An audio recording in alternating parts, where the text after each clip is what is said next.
thing's gonna bounce.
I'm gonna start walking for everybody. I'm gonna start walking for everybody.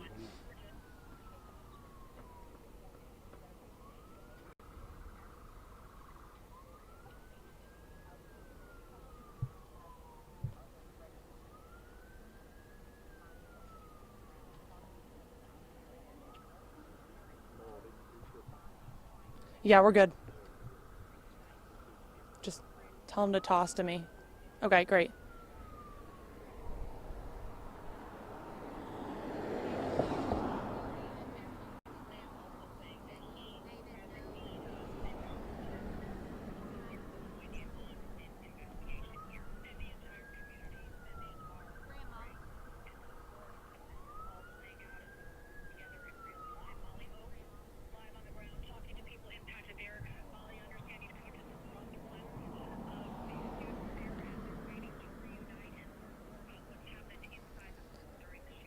Yeah, Cheryl and Aisha, I'm going to stay off camera just so you can get this view of all of the law enforcement that's still here. You know, earlier when I spoke with you all, I told you the only thing that may rival the amount of law enforcement on scene is the amount of loved ones. That's who we've been talking to. I talked with one man who said he couldn't even believe it was real when he got the text from his son. And then I just spoke with a grandmother. Here is what she told me.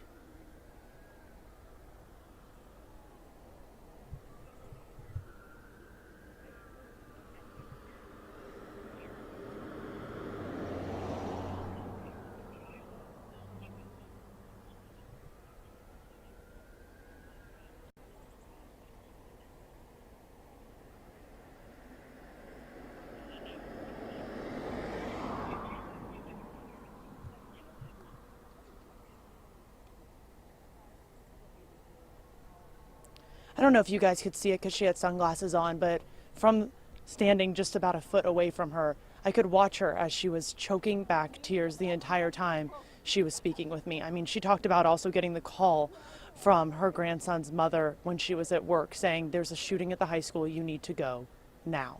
And she said she immediately just got up, told the front desk, I'm out of here, and then drove here as fast as she physically could. Now, happy to say that her grandson is okay. He's a senior here at the high school. He is with his mom now, she says, but you heard her just harrowing account of what he experienced inside the school. And I'm going to join her in just of our thoughts and prayers for all the kids, students, staff, faculty and staff that are inside that school, all the loved ones that are out here. It's hard to even talk to people right now, guys. I was shaking listening to her story. I've been shaking listening to other people's stories of when they got those texts or phone calls. So our hearts go out to all of them as this investigation continues. Back to you all.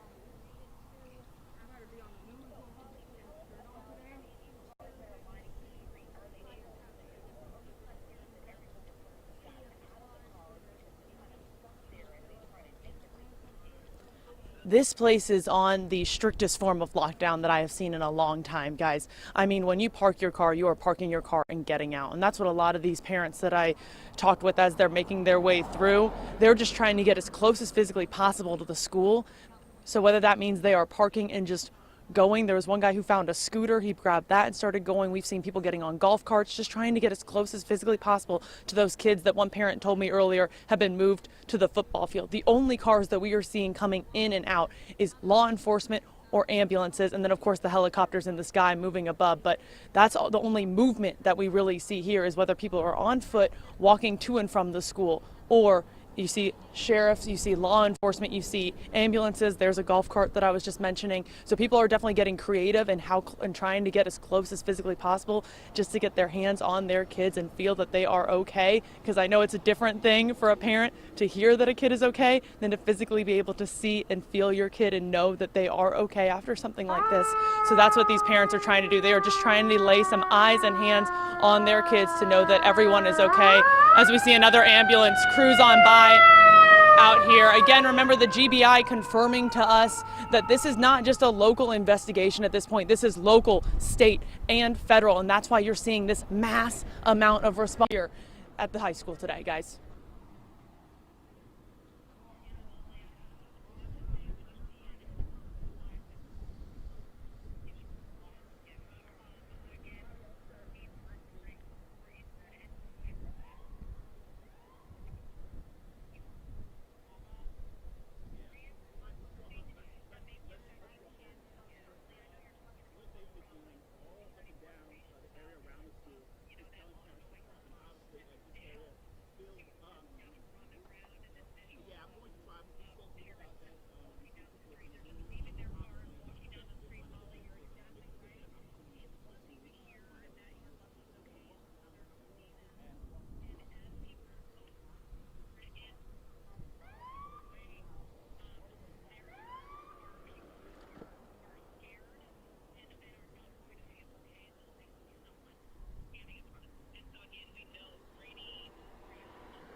okay?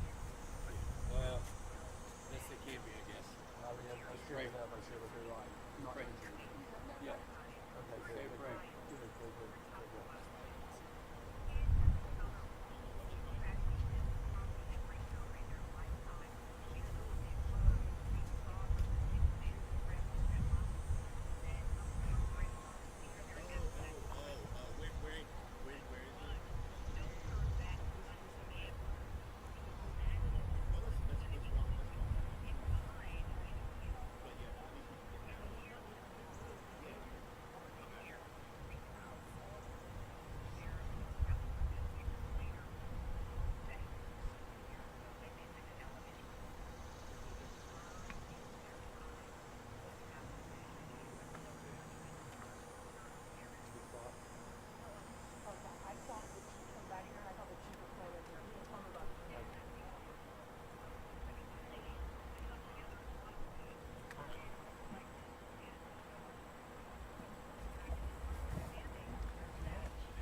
Where is it?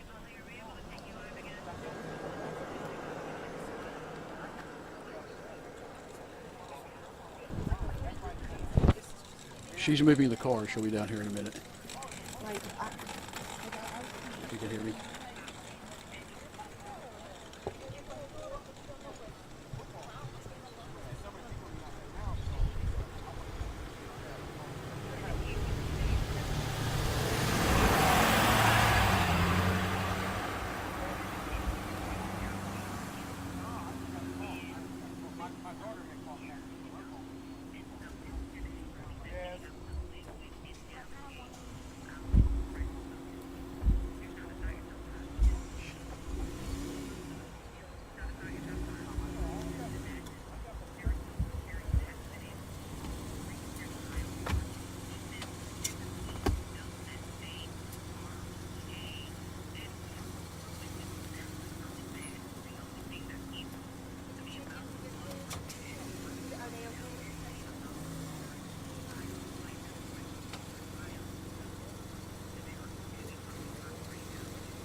Did you hear them a minute ago? They were asking if you're available to get the car.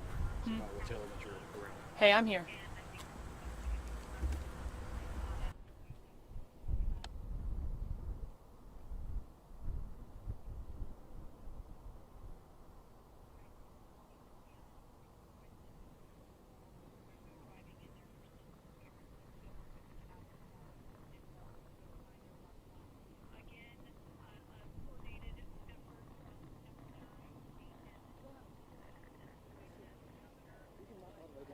Oh, we can? Okay. He says we can walk all the way down there. You want to just put your tripod and take it on your shoulder? Or? Yeah, let me try to park this car where it's not. Let me know if they. Let me know if they want you.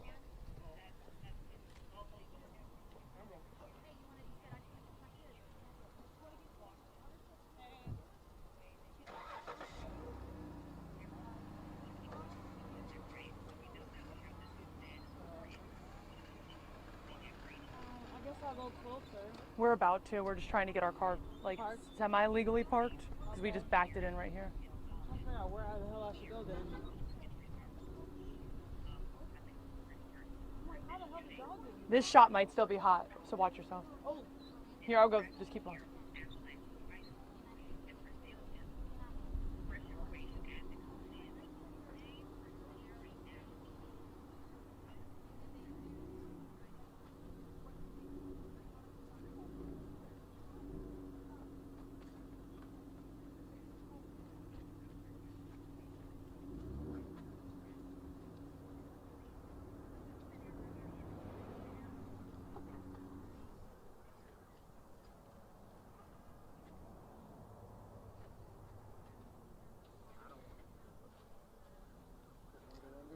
Yeah, let's do it. Why is she doing that? Oh no.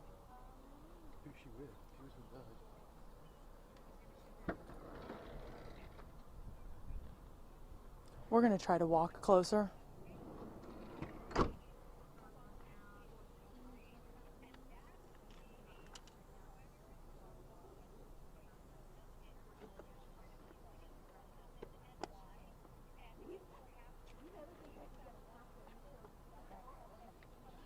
Do you know if I'm hot or not?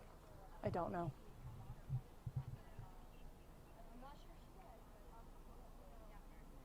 Crap, he's at 46 meters of the ground. Hmm? He's at 46 meters of the ground. Barely. I don't think they did because they just showed up.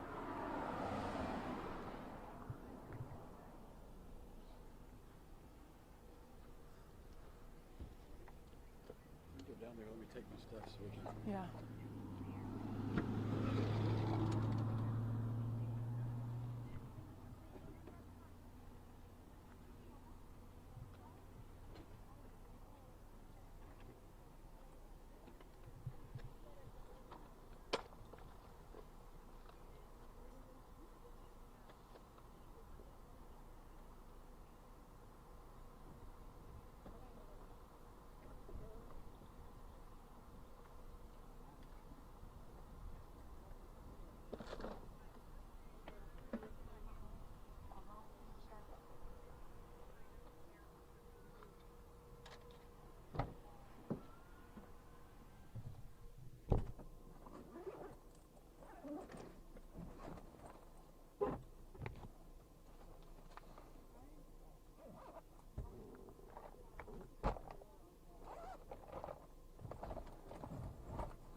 No.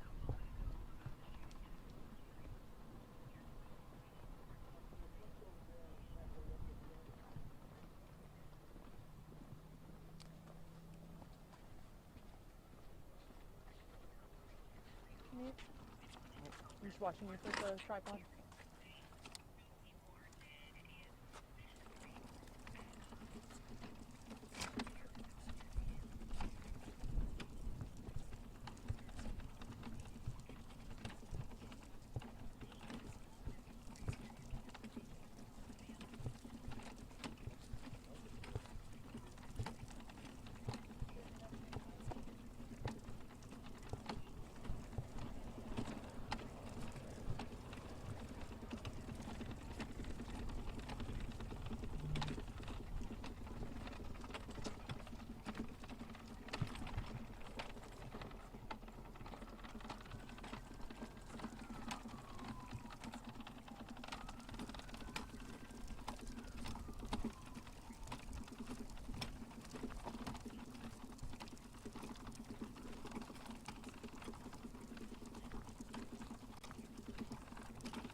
loved one okay?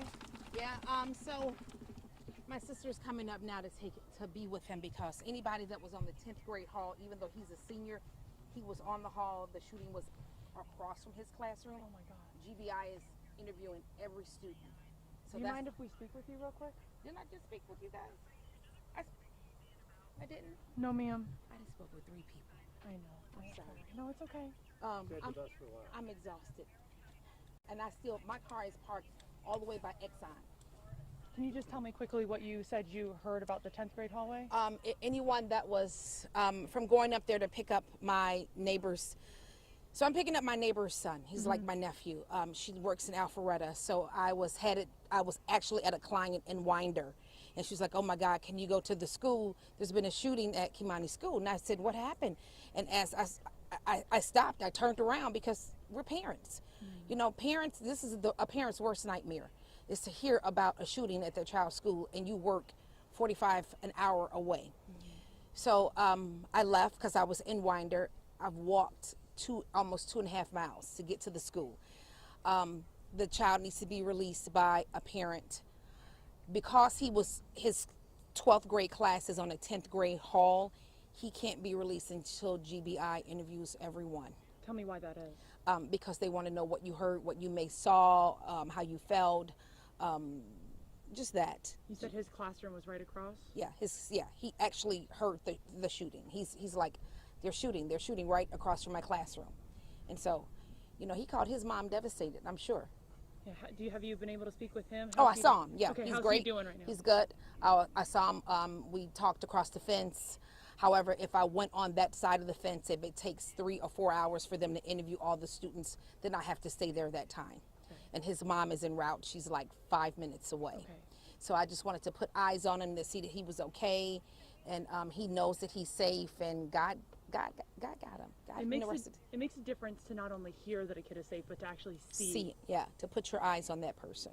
Yeah, and to see what mental state he's in. And I'm sure he's devastated. He probably don't want to finish the rest of the year. Yeah. You know, he's his last year, and this is what happens.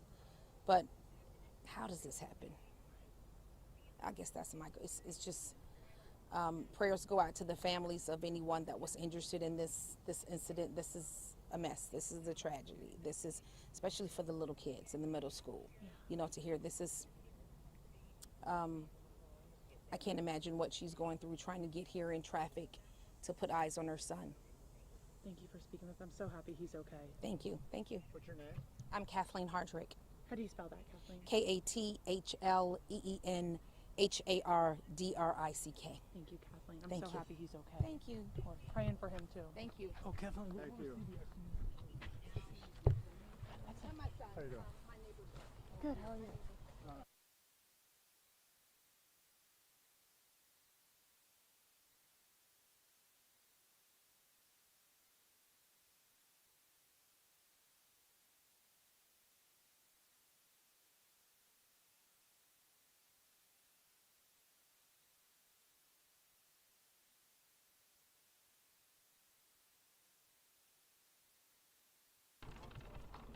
Lauren, if you can hear me, we're trying to get closer, but let us know when you need us.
Yeah, I have beef with you about that. Y'all having a little morning crew lunch.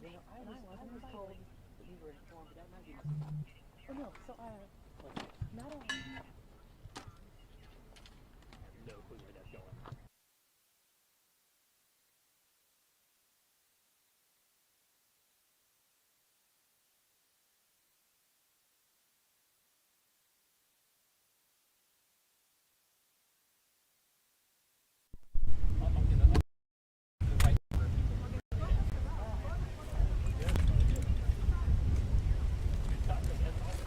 See what I mean? Yeah, man. Yep.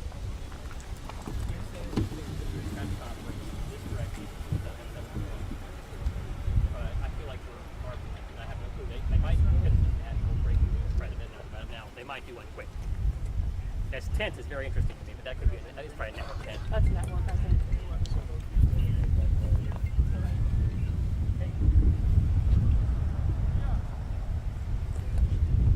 Place you can see the front door.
Where's Deja? There's a press conference. They need to be going and grabbing it.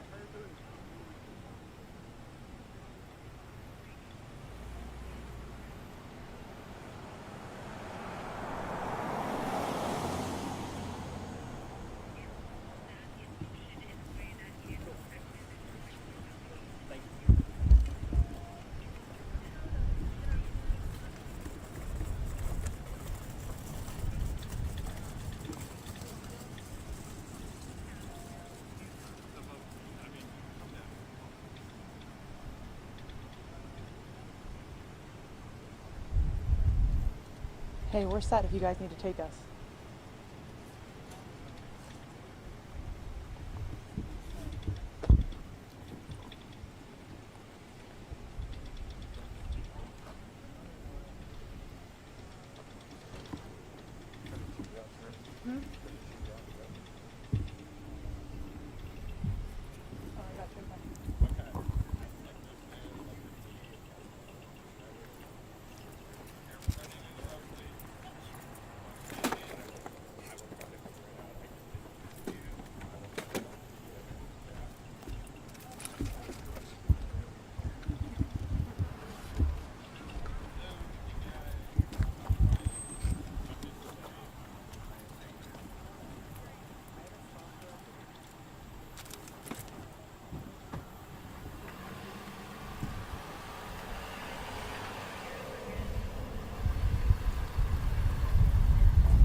Slack.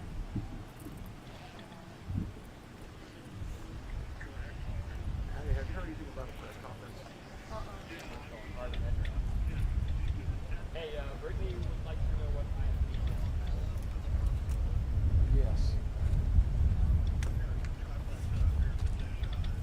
She's right across the street. 0181 898 0181. Thank you. Or you can just call them, yeah, 0181. Thank you. Okay, let me find out. I gotta catch my breath because I've been walking so much. Yeah. Don't tell me the press conference on there. Hello? Hello?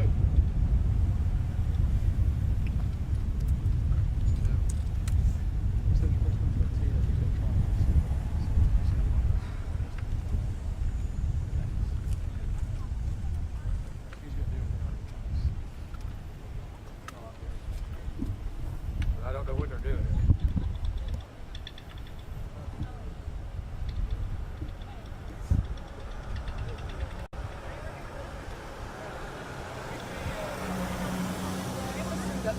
was shot down to the road?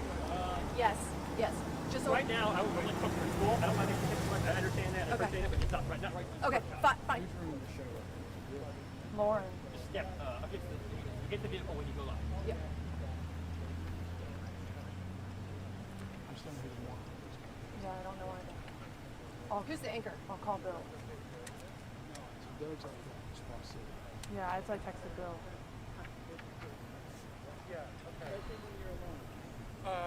Yeah.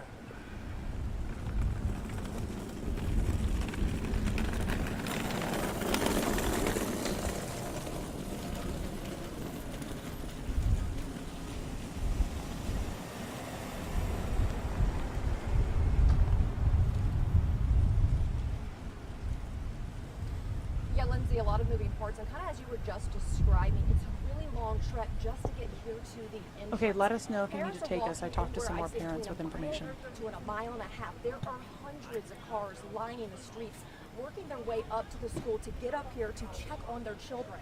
I actually just spoke with a man. He says that his daughter is a freshman here at the school. He tells me that she was in the classroom that one of the shootings took place in. He says that she described to him that someone left the classroom, then came back in and shot the teacher. That is what we are hearing from a parent who says his daughter's in that 9th grade classroom. He says he's not getting a lot of other information as far as what could have led up to that, just that he is terrified, scared, and has tried to be in contact with her as much as possible. Literally, I'm kind of like myself, out of breath and just walking the long trek over here to the school. I also spoke to a mother who has, an aunt who says her 2 nieces are also here at the school, and right now it's just that feeling of terror and anxiety as they are waiting to kind of hear what unfolded here. I also want to just point out again the large police presence. You're talking hundreds of responders coming out to this incident, and that coupled along with parents and concerned loved ones has really just created this 2-mile essentially kind of like blockade of folks trying to get information and connect with those students. Lindsay?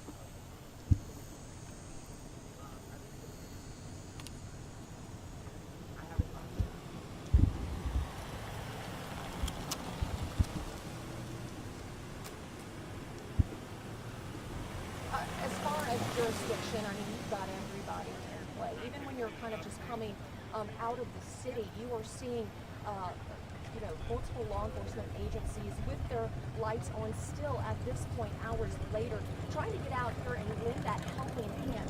Everyone from the FBI, of course, sheriff's office, local police,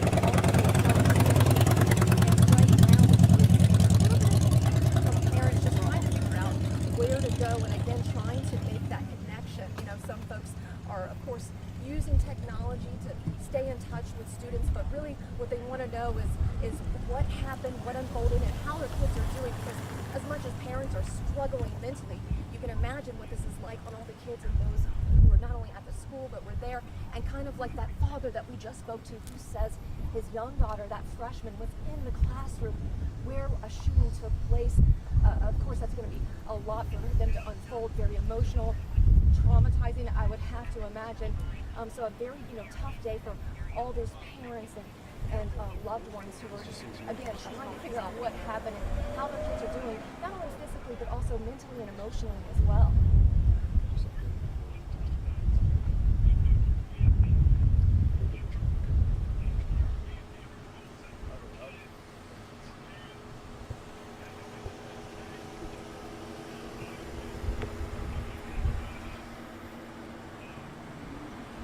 Yeah, no, and as you pointed out, we do have those, reports that are unconfirmed at this point, but we are hearing that information and video kind of trickle in, right? And when I just spoke to that parent that I just mentioned who was here checking on his daughter, he said what was relayed to him was that someone, a suspect at this point, left the classroom, and then a few minutes later came back in and then shot their teacher. And again, we were told this was a freshman class, and there were a lot of students in there, and there was no information yet from that father about what could have led up to this.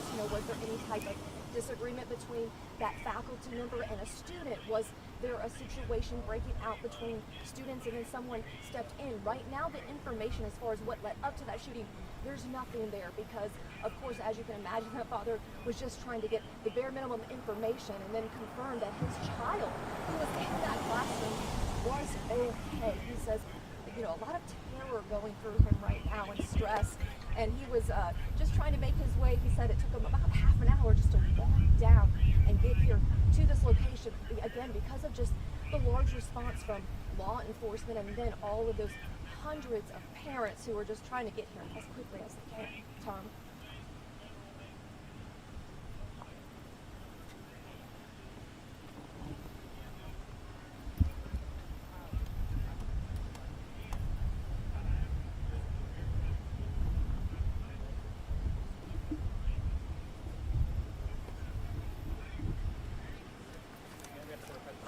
A statement.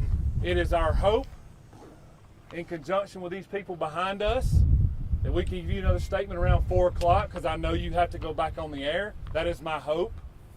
But I wanted to be fluid with you all, understanding that it's fluid as well with this investigation. I appreciate you being patient with us. Again, it's very active and is ever developing.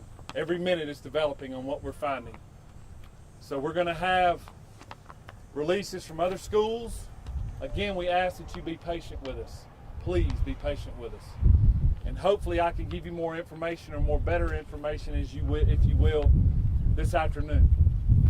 Thank you all for coming out here. We'll be back shortly, okay? Sheriff, it's been widely reported that people are dead. Is that true? I'm not releasing any information. We have multiple injuries. Can you say if the person in custody is an adult or a juvenile? I'm not releasing any information. Guys, I'm not going to answer any more questions. It's time, okay? Thank you. Thank you.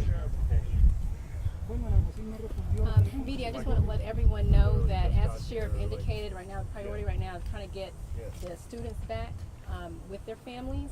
We will be holding a news conference at 4 o'clock. If you're not already following us on Twitter, X, make sure you're following us. We'll be providing updates then. I know there are a lot of details, investigative details. You want more information.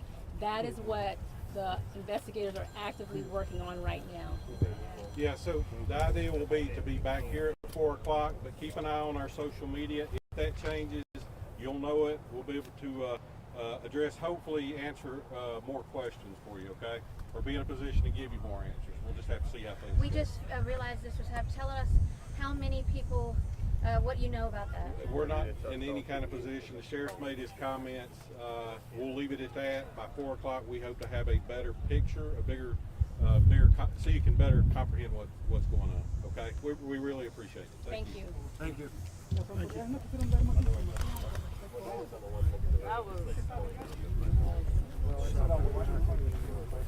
You're right there, and I'll get your mic.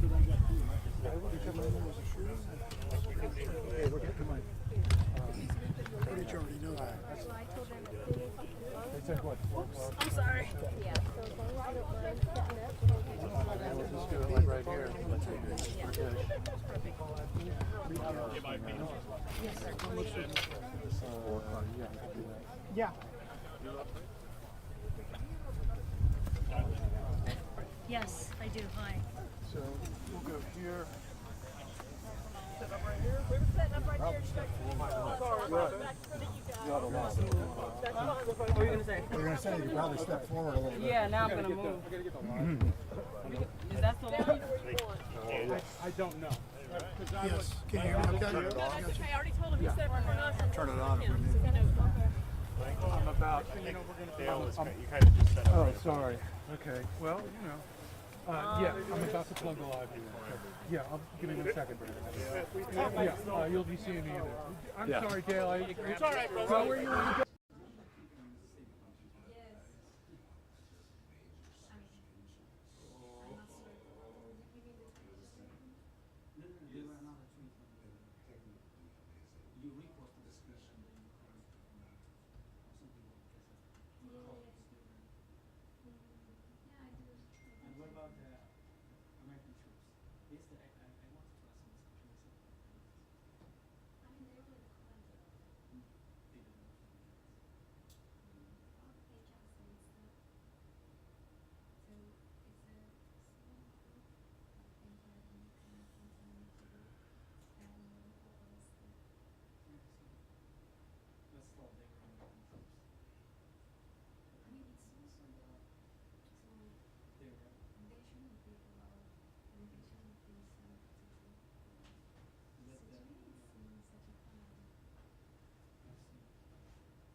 open by not blocking entrances and roadways and school lanes with your cars.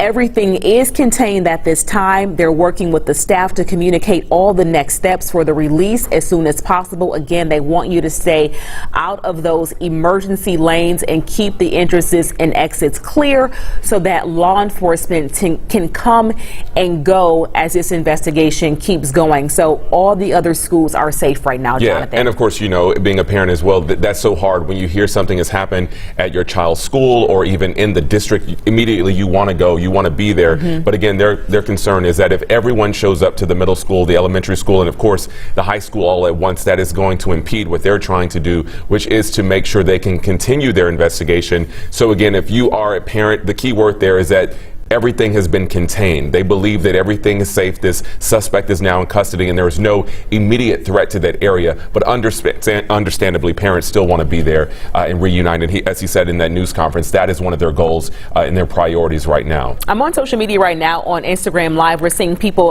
comment from Riverdale. We're seeing someone saying Phoenix, Arizona is carrying 11 alive right now as we are given this information.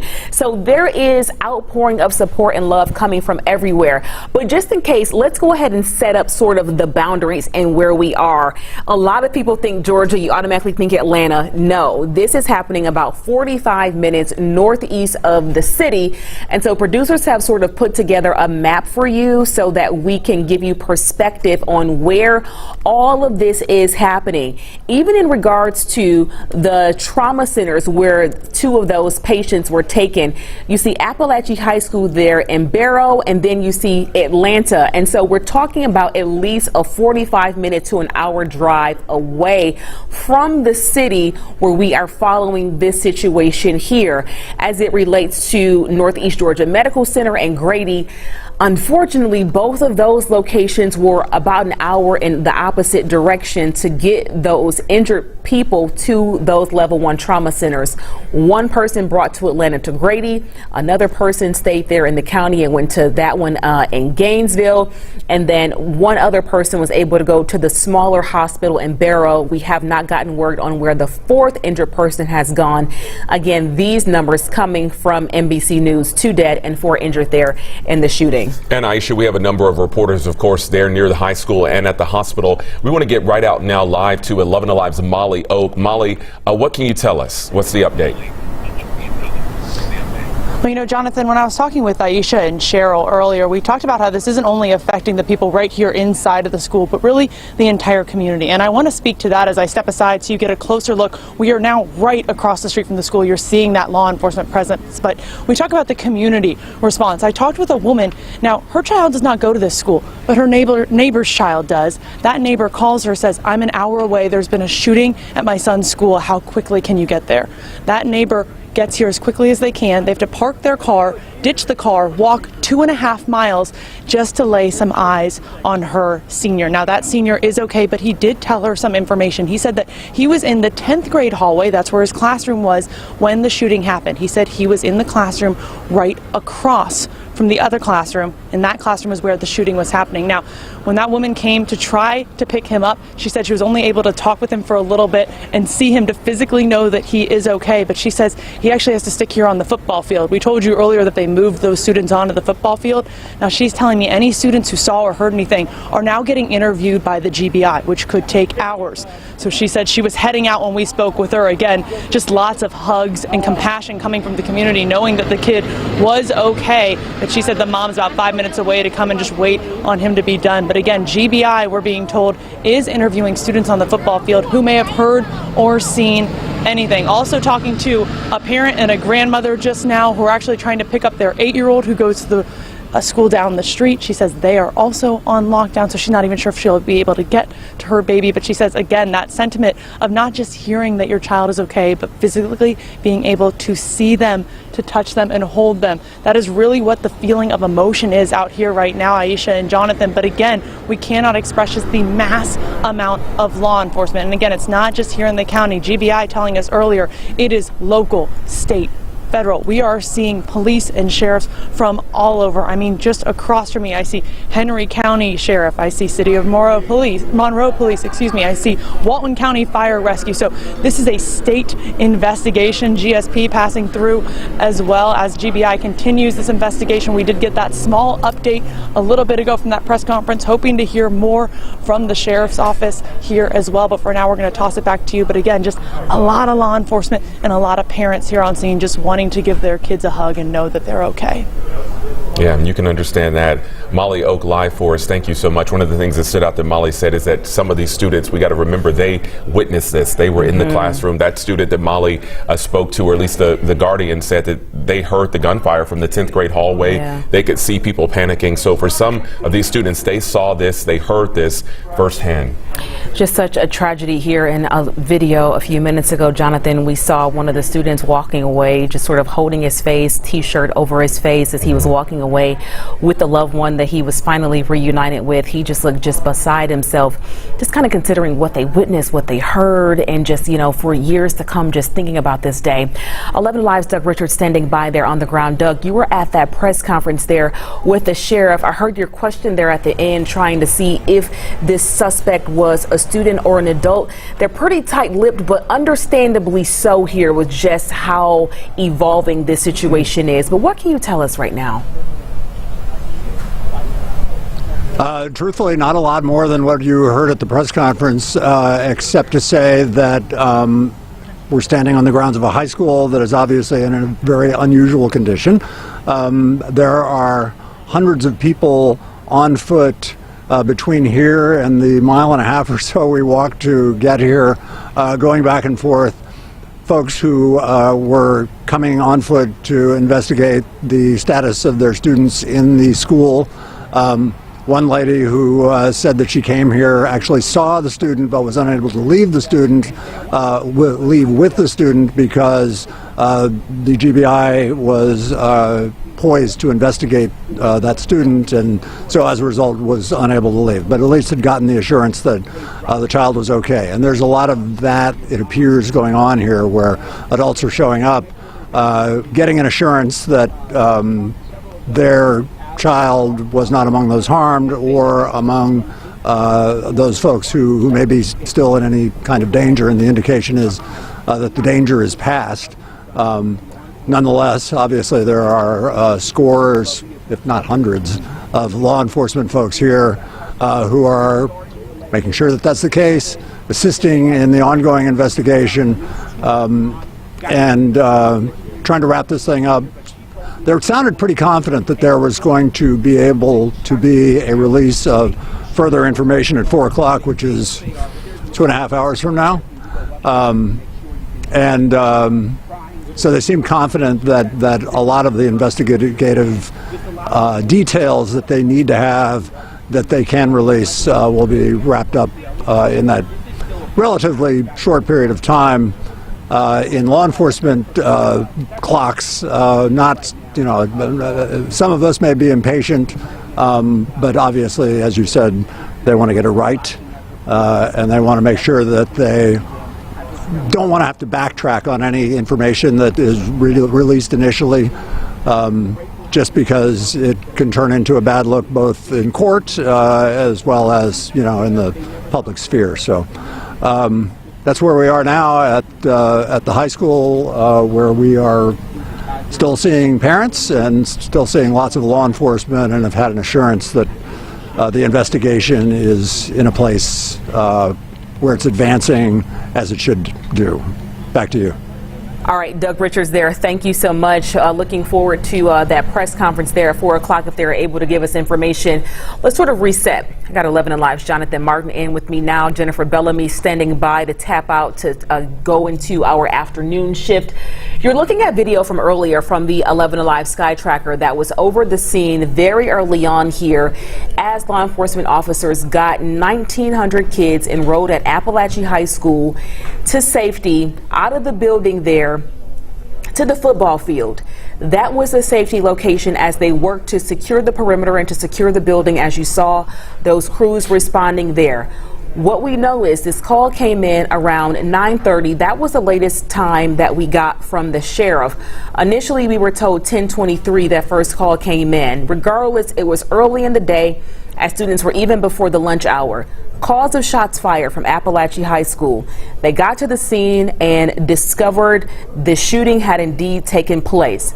Results that we got about 2.5 hours later here, Jonathan, was that 2 people were dead and 4 were injured, and that came from NBC News. But as we saw in that press conference, the sheriff was very slow to put a number to anything, including ages of that person who was in custody, any of that. So they are walking a real thin line with what they are releasing here. Absolutely, saying that he is not giving any details right now on injuries, just calling the situation still fluid and the investigation early. But again, he reiterated, for anyone wondering, 1 suspect now in custody, and they do say that they have the situation contained. So again, this is some video you're looking at from earlier when the scene there was very much more active there at Apalachee High School.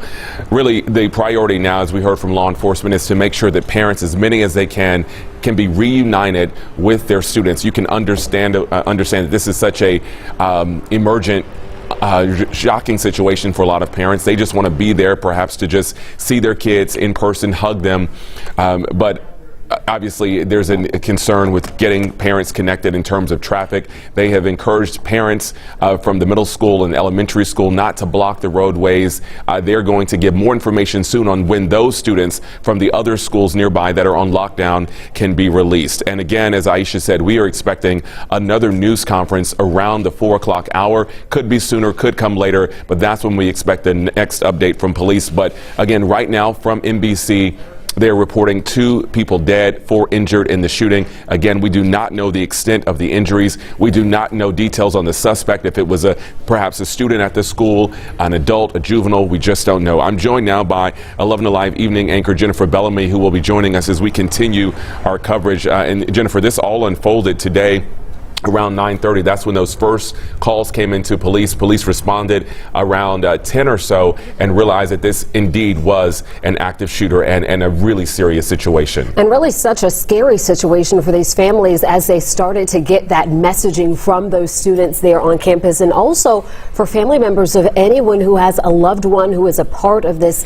Apalachee High School family, whether they're a teacher or working there on the staff in some other capacity. So this is the information, the call, the text messages that nobody ever wants to hear. But again, that is unfolding right now out of Barrow County. Right now, you are looking at images from our 11 Alive SkyTracker that we have been getting for you throughout the morning as the situation has unfolded.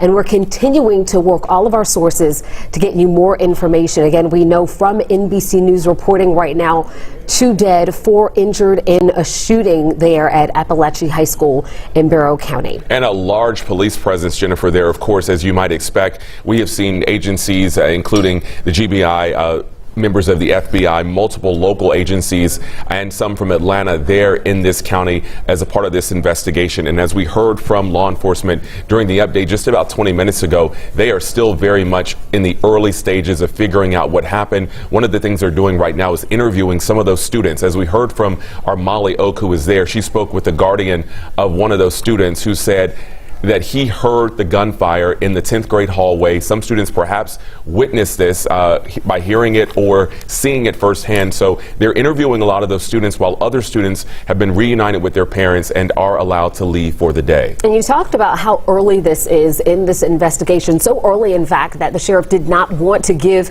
many details at this hour when he addressed the media about this situation. He did say that he hoped to come back at about 4 o'clock. So in just a couple hours from now, we hope that we will hear from the sheriff and get more information about what is going on. We understand from the Barrow County Sheriff's Office that 1 suspect is in custody. It's not clear right now if there's anybody else or how else this investigation is unfolding. Oftentimes in these situations, law enforcement will go visit the home of a suspect and they'll look in other aspects of that life with their family as well. And so we will be following this investigation for you you over the next couple of days and weeks and months even, as law enforcement continue to piece together everything that happened here and try to answer the question of why. And Jennifer, we just got just a heartbreaking update. Our producers in our ear saying that CNN now reporting, again, CNN reporting 4 dead, approximately 30 injured. Again, that is coming from CNN,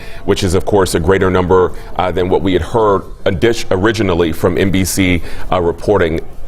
Just heartbreaking when you see that, knowing how many people, how many families affected by what happened there today. We did know that the sheriff was very tight-lipped, very slow to really give any numbers. He knew that there was various reporting out there, and perhaps this is why, because they knew that this perhaps was much worse than anyone originally thought. Yeah, and again, this is an unfolding situation. When you talk about people who are injured in a situation like this, you just don't know what injured means. It could mean something very minor, and it could be something extremely serious. And we are talking about at least one person we know being transported all the way out from Barrow County to Grady Memorial Hospital here in the city of Atlanta. When you hear about something like that, you know that it's very serious for them to be transported such a distance for medical treatment and attention.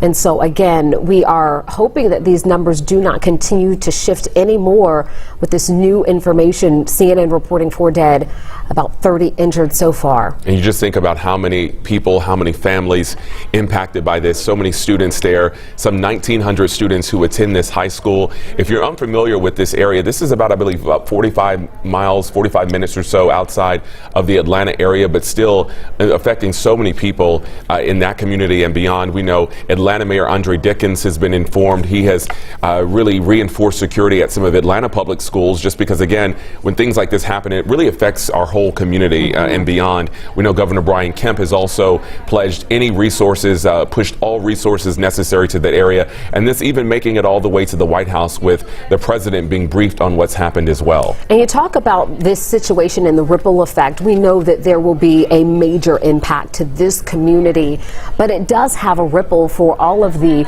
students across Georgia and across the nation. You mentioned the president being briefed on this situation. It does have that ripple effect, and I'm sure there are other school districts across Metro Atlanta that are also increasing their security as the school day is coming closer to an end for so many other students across Metro Atlanta. Right now, these are images that you're seeing we took from our 11 Live SkyTracker and the ground from earlier in the day, and we know that those students were taken out to safety to that football field. That's what you were seeing just a short time ago on your screens, and we understand that that was a location that was deemed safe for those students. And again, we understand that they are working on reuniting parents and guardians with their students at this point.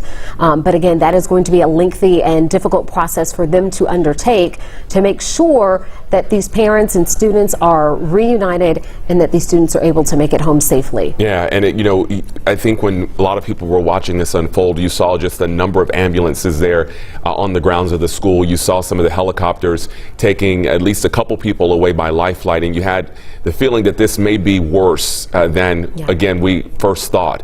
Again, CNN right now reporting 4 dead, approximately 30 injured. We don't know the extent of those injuries, but again, unfortunately, this is turning out to be a lot more serious of a situation than we thought. Right now, again, some of those schools are on lockdown. You can see our Molly Oak in this picture. She is there among our reporters, along with Doug Richards and others, who are gathering information and talking to parents and students and law enforcement as much as we can at this point. And unfortunately, we talk now about students having to practice for situations like this at school. It used to be a time when you practiced for hurricanes and you practiced for tornadoes, but practicing for a mass shooting or an intruder on campus is something that is a reality for our students, unfortunately, nowadays, and this is actually unfolding for them, and this is something that will unfortunately change their lives for as long as they live. And this is something that we are unfortunately having to deal with. So many times we do hear about different incidents and situations happening on our school campuses, and fortunately, for the most part, some of them do not amount to what we are seeing happen today. But again, this newest information, this reporting from CNN now saying 4 dead, approximately 30 injured. Those numbers have increased from NBC's reporting earlier this afternoon that 2 were dead and 4 injured. That's right, and just heartbreaking when you think about the number of people impacted by what's happened today. You're taking a live look near the area where you can see just a number of people now leaving the school, heartbroken, leaving the school without answers. Some of them not knowing if their friends, their loved ones, their classmates were impacted by this. Yeah, we're going to go live now to our Molly Oak, who is out there on the ground. She's been out there for some time speaking with family members. And Molly, this is really just a difficult situation for anyone showing up there with their heart in their throat, wondering what is going on and why.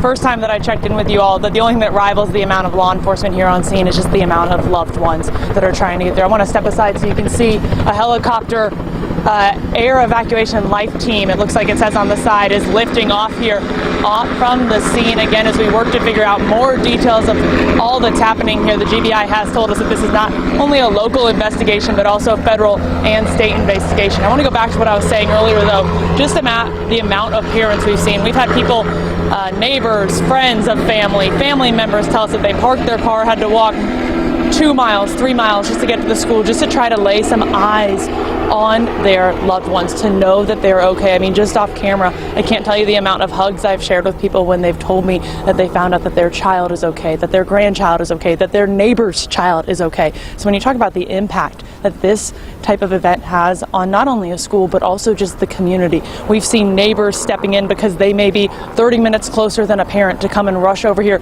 just to make sure that their friend's child is okay. Now again, when we talk about the kids, they are on the football field right now. That's what parents are telling me, that the kids were moved over to the football field for safety and also just to be spoken to. One parent tells me that one of the kids, he was a senior, said he was in the 10th grade hallway, though that's where his classroom happened to be, said his classroom was across the hall from a classroom where the shooting happened. She says that while she was able to see him and talk with him for a little bit, make sure he was okay physically, she said mentally he's pretty shaken up, but she did say that he heard that gunfire, and she said now the GBI is interviewing students, so it may be a couple of hours before parents can physically take those students and then bring them home to safety, which is a different level of safety than being at a school where something like this just happened. It's to have that kid home with you and in your arms. That's a sentiment that we're hearing over and over again, not just to hear your child being safe, but also being able to physically see them and hold them. We want to get to some sound from people to better describe what's been happening out here.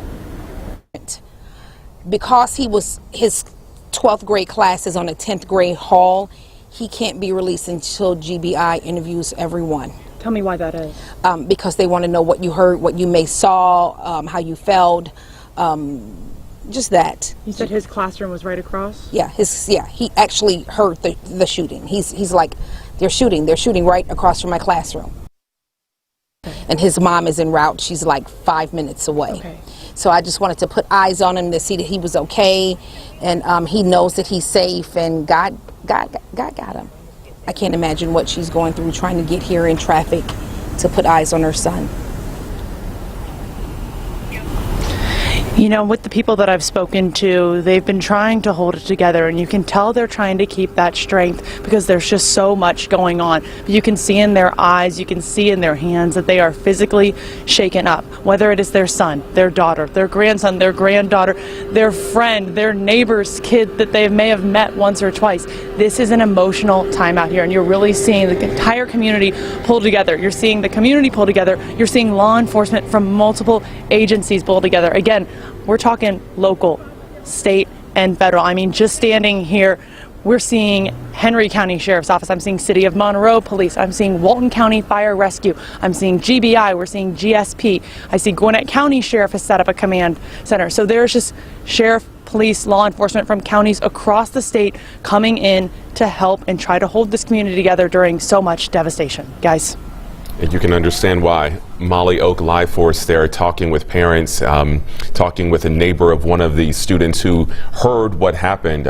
She mentioned in the 10th grade hallway, that student among many right now who are still at the school being interviewed by the GBI, asking what they heard, what they saw. You can see from this shot from earlier just the sheer number of students. I believe the school is home to some 1,900 students. Many of them have now gone home with their parents or been allowed to leave. Others, again, staying behind as this investigation we know is still very much fluid and active. And these are the stories that we're starting to hear now. Earlier in the day, I was watching our coverage from home, and I heard another loved one that Molly spoke with saying that one student was near the principal, and the principal just told them to run and don't look back. That is something that is unimaginable to hear, that your student had to be told, that your student heard gunshots across the hall. And we know right now that, as you would imagine, so many family and friends are working to get to that school. Molly telling us just now that people are walking for miles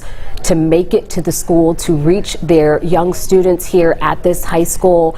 And that is something that will continue on through the evening as law enforcement and school officials are working to reunite family members. We see a lot of people trying to stand in the gap here for other family members, grandparents, friends, neighbors, just trying to locate and track students for other parents who are still in process of trying to get out there. And so even in the midst of this, we do see so many aspects of the community coming together, along with so many various municipalities and law enforcement agencies coming together to try and help aid in the response to this shooting.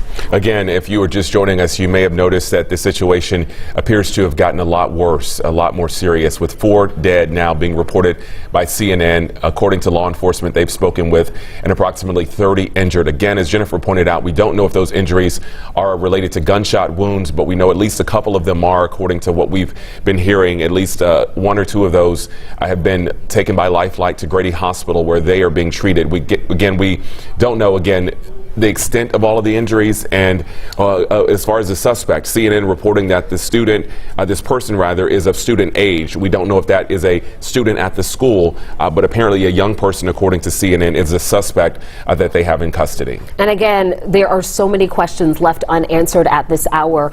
We did hear from the sheriff not too long ago, but as this investigation is unfolding, we did not get many answers. The sheriff not taking questions at that point. We do expect to hear from the sheriff later on this afternoon, possibly around 4 o'clock, and hopefully at that point we can get some more information, some more details about what unfolded here, who is among those who are dead and injured, and what we know so far about the suspect who the sheriff's office says is now in custody. Jonathan, we were talking about the injuries and how it's hard to know without concrete information what those injuries include, but we know that right now there's going to be a lot of mental health situations that need to be addressed as well with these students, dealing with such a thing happening in their early lives, and seeing this happen to possibly other students, teachers, and staff members at this school, people that they know and potentially saw every day.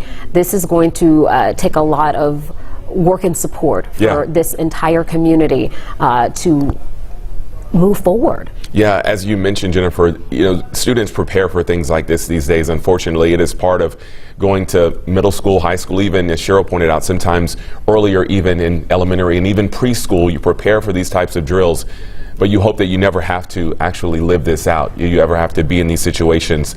And so for many of these students, we saw them living this out today, running from gunfire, hearing gunfire, and this is what we saw unfold today at this school for these 1,900 students in the middle of what everyone described who witnessed it as a chaotic scene. Yeah, and this story having far-reaching effects beyond just this Barrow County community, beyond just Metro Atlanta, beyond the state of Georgia.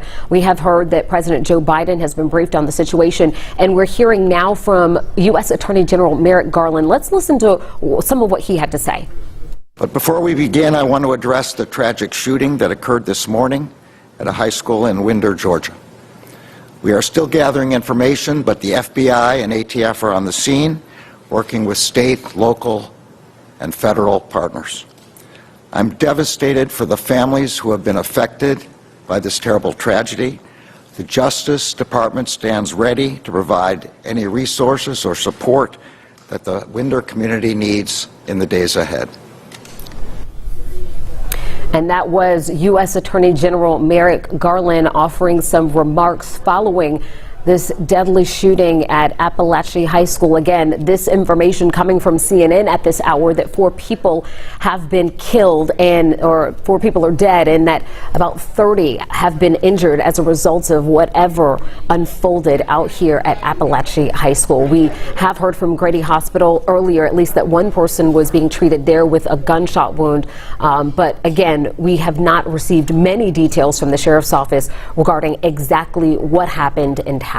Yeah, and if there is any positive news at this hour, it is that the suspect is now in custody, and police have said, and they have reiterated, that the situation is now contained. We do know still a number of schools in the area, including the elementary school and middle school, are on lockdown at last check. We are waiting an update from police. They did say, at least the sheriff said, that they would be working to get those schools off lockdown and those parents allowed to come pick up their students. We are expecting another update, an official update from the sheriff around 4 o'clock this afternoon. But as of last check, there are still a number of schools on lockdown as they continue investigating and continue to have this large police presence around the high school there.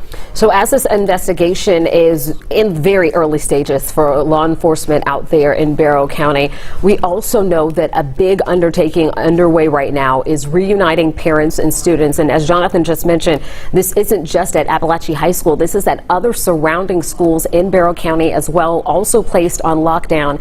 Parents working to get to those students as well at this hour. And so that is something that we are working to get more details on. As soon as we have more information, we'll of course continue to pass that information along to you.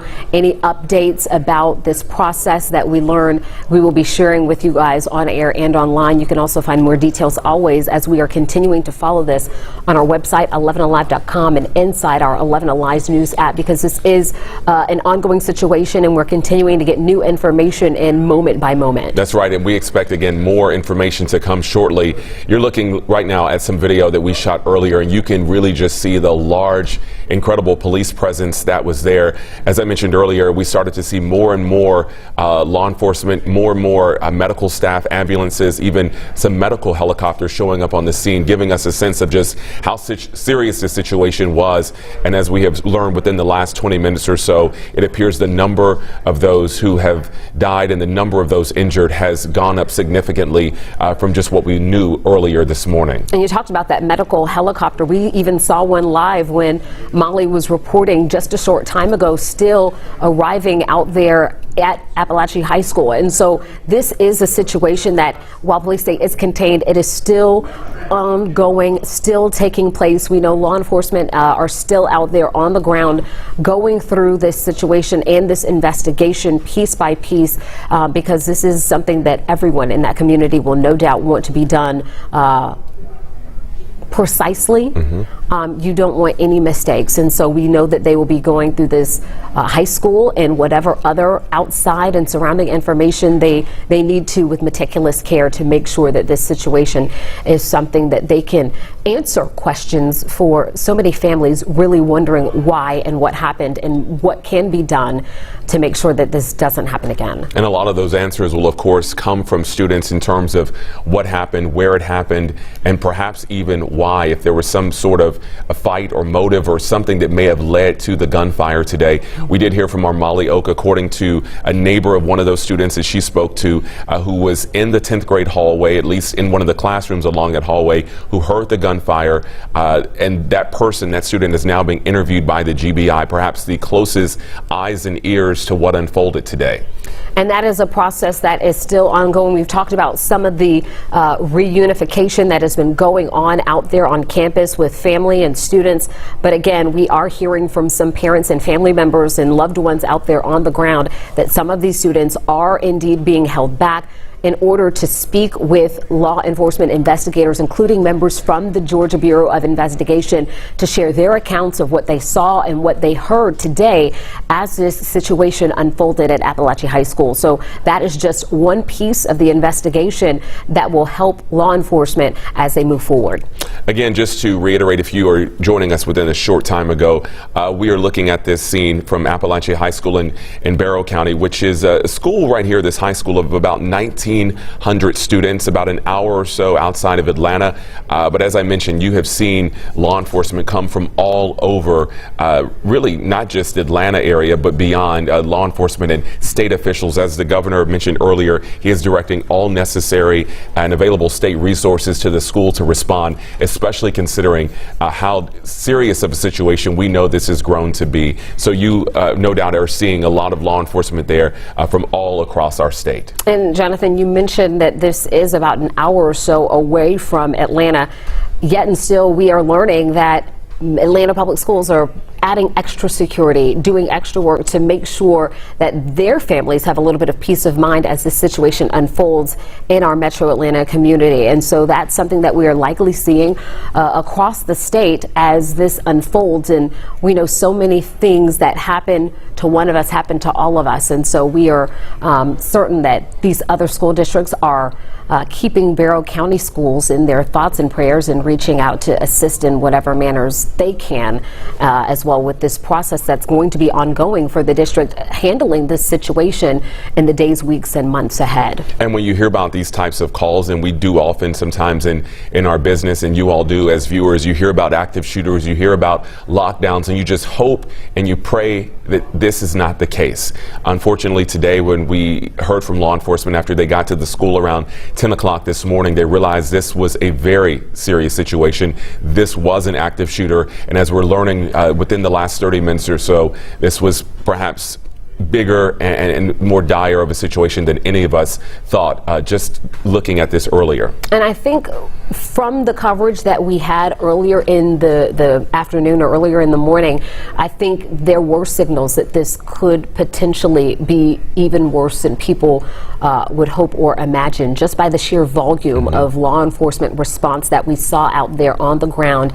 And when you hear the words hard lockdown, we hear different levels of lockdowns with schools, whether it is police activity nearby. Schools may go on lockdown just for safety, but when you hear a hard lockdown, that is something that automatically triggers something in you, that you know this is a very serious situation. Earlier in the day, NBC News reported that 2 people were dead and 4 injured, but again now at this hour, CNN News is reporting 4 dead and about 30 injured. So this information is continuing to develop and update. We did hear from the sheriff not too long ago. The sheriff keeping a lot of information close to the vest at this point, not sharing many details, including information about those who may have died and those who were injured. Again, we are hoping and expecting to hear from the sheriff once again, maybe around 4 o'clock. And he said that he hopes that he may be able to share more concrete information at that point. Our Molly Oak is still there at the school. She's been there for hours now. Molly, we know when this all started to unfold this afternoon, there was a heavy police presence. A lot of those students were still on campus waiting to be reunited with their parents. Can you describe where things are right now? Are we still seeing the large presence in terms of students and law enforcement?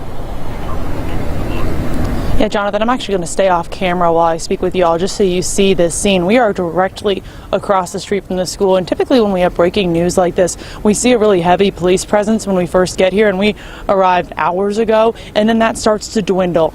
It has not dwindled a bit. If anything, we've seen more law enforcement show up. Even when the photographer and I were driving here, we passed probably about a dozen police officers, law enforcement passed us on their way to the school. That has continued to happen. The only thing that we've seen maybe moving in and out fluidly, we've seen a couple of helicopters since we first got here, but we are talking about multiple agencies. The GBI telling us that this is local, state, and federal, all part of this investigation.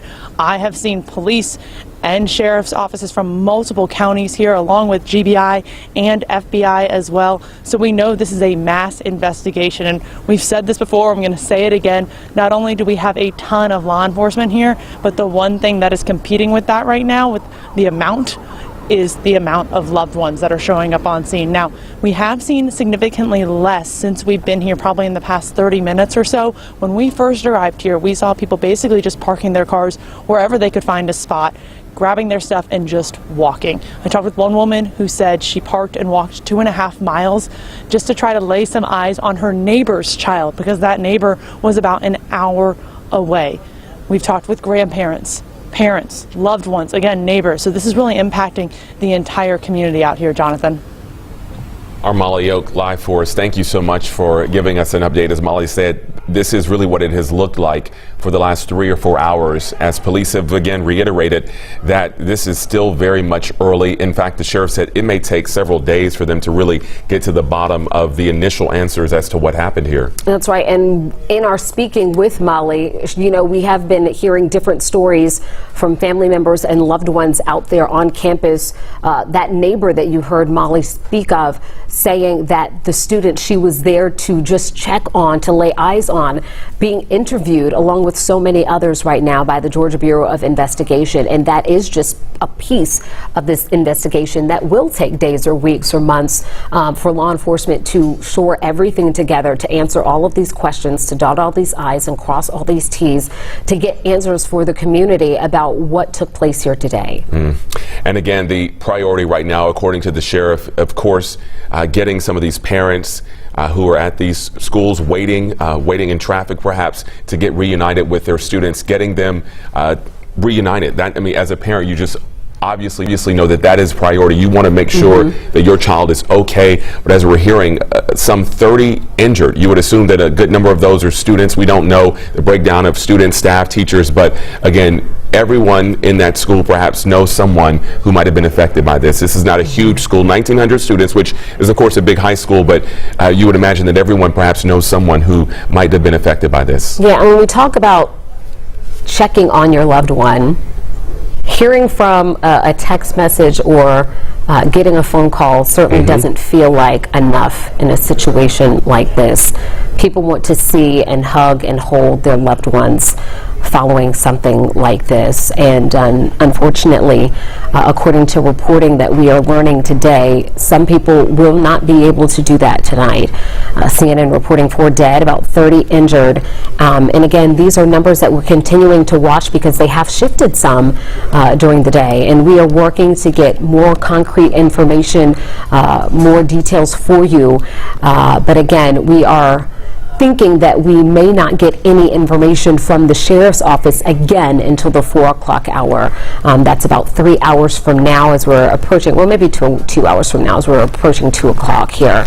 And so again, we will be following that. We have several crews on the ground across Metro Atlanta working this story to get you answers, because so many people are really just asking so many questions, why and how. And those are the things that law enforcement are working together. You see right here images from earlier in the day, the students that were out there on that football field, you know, such a stark contrast from what they were likely seeing and experiencing not too long ago. The school year just starting, just finishing up the Labor Day holiday, football back in action, and this is such a stark contrast from what these students were probably so excited about on campus, living their lives, and now this has happened, and it's really an event that really truly changes you and shakes you. Yeah, it really does. And you're right. I mean, you look at the football field students, they should be getting ready for a Friday night football game. They should be getting ready for a test perhaps, but they are in the middle of just a chaotic emergent situation that has really dealt a huge blow not only to this school but this entire community. As we know, every school in the district, at least at some point today, was on lockdown because of this. We heard from Atlanta Mayor Andre Dickens not too long ago in a statement saying that he has bolstered security at a number of Atlanta public schools and also offering to send any of Atlanta's resources that way as well, knowing that when something like this happens, it no doubt affects the school and the surrounding community. But as a parent, as you know, a student anywhere, you are affected by this, especially when it happens within your metro area in particular. And we talked so much about the injuries and how it's impossible at this point to know without concrete information from law enforcement what those injury levels are. But I can't help but continue to go back to the mental health aspect for these students. Some of them already reporting from family members and friends with our Molly Oak that they heard the gunshots across the hall. Some of these students may never have even heard gunshots before. And this is something that will be etched in their brains for the rest of their lives now. And so we are certainly thinking of these students and sending them our strength and support, because this is something that is going to be dealt with as an ongoing issue for the remainder of the school year and for the remainder of their lives as these students try to figure out how to move forward, as well as the staff and the teachers and the administrators there. You know, your school family is your family. You're with these people day in and day out for months on end, and in a community like Winder, you get to know each other. You know your neighbors, everyone knows each other, and it's unimaginable, as you mentioned, that so many people there will have some sort of connection to what unfolded today. And you wonder if perhaps the person that you had class with or that you know well, or a teacher, is affected by this, because at this point we have not had any confirmation of the ages or the names or grade levels of any of the people who've been impacted. So for a lot of these students who are leaving today, they are left with just so many questions, left with heartbreak, but again, a lot of questions, wondering if perhaps their friend, someone they care about, someone they love, one of their teachers, is one of those impacted and perhaps even dead from this tragedy. Yeah, and it's hard to say at this point, because we heard from one of the neighbors of a student that this may have taken place on the 10th grade hallway, but that student was a senior. And so it's even impossible with the limited information that we are getting on the ground to know who all may have been impacted. We don't know if there were staff members, teachers, students. We don't know the ratios of who may have been impacted here. So again, hopefully that is information that we will be able to bring to you in the next 2 hours or so when we hear from the sheriff's office once again. But again, as we talk about this situation, we know that this investigation is going to take quite some time. This isn't something that we're going to get all of the answers that we are looking for today or even tomorrow, as we know that the Barrow County Sheriff's Office is being joined by other local, state, and federal partners to investigate and try to piece together what happened.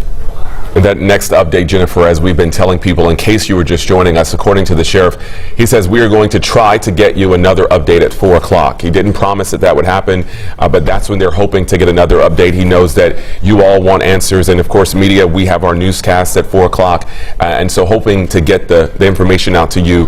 But what we know so far, again, in case you were just tuning in, this all started around 9:30 this morning. That's when the first calls, according to police, came. They arrived on the scene shortly thereafter, realizing that this was an active shooter situation, and we saw police surrounding the school and agencies showing up from around the school. We do know one suspect now in custody, and according to CNN, they are now reporting 4 dead and approximately 30 injured. We know at least one of those injured was taken by medical helicopter or life flight to Grady Hospital, which is a level 1 trauma center, so that would lead you to believe that this was a serious injury, obviously, but we again don't know the extent of that injury.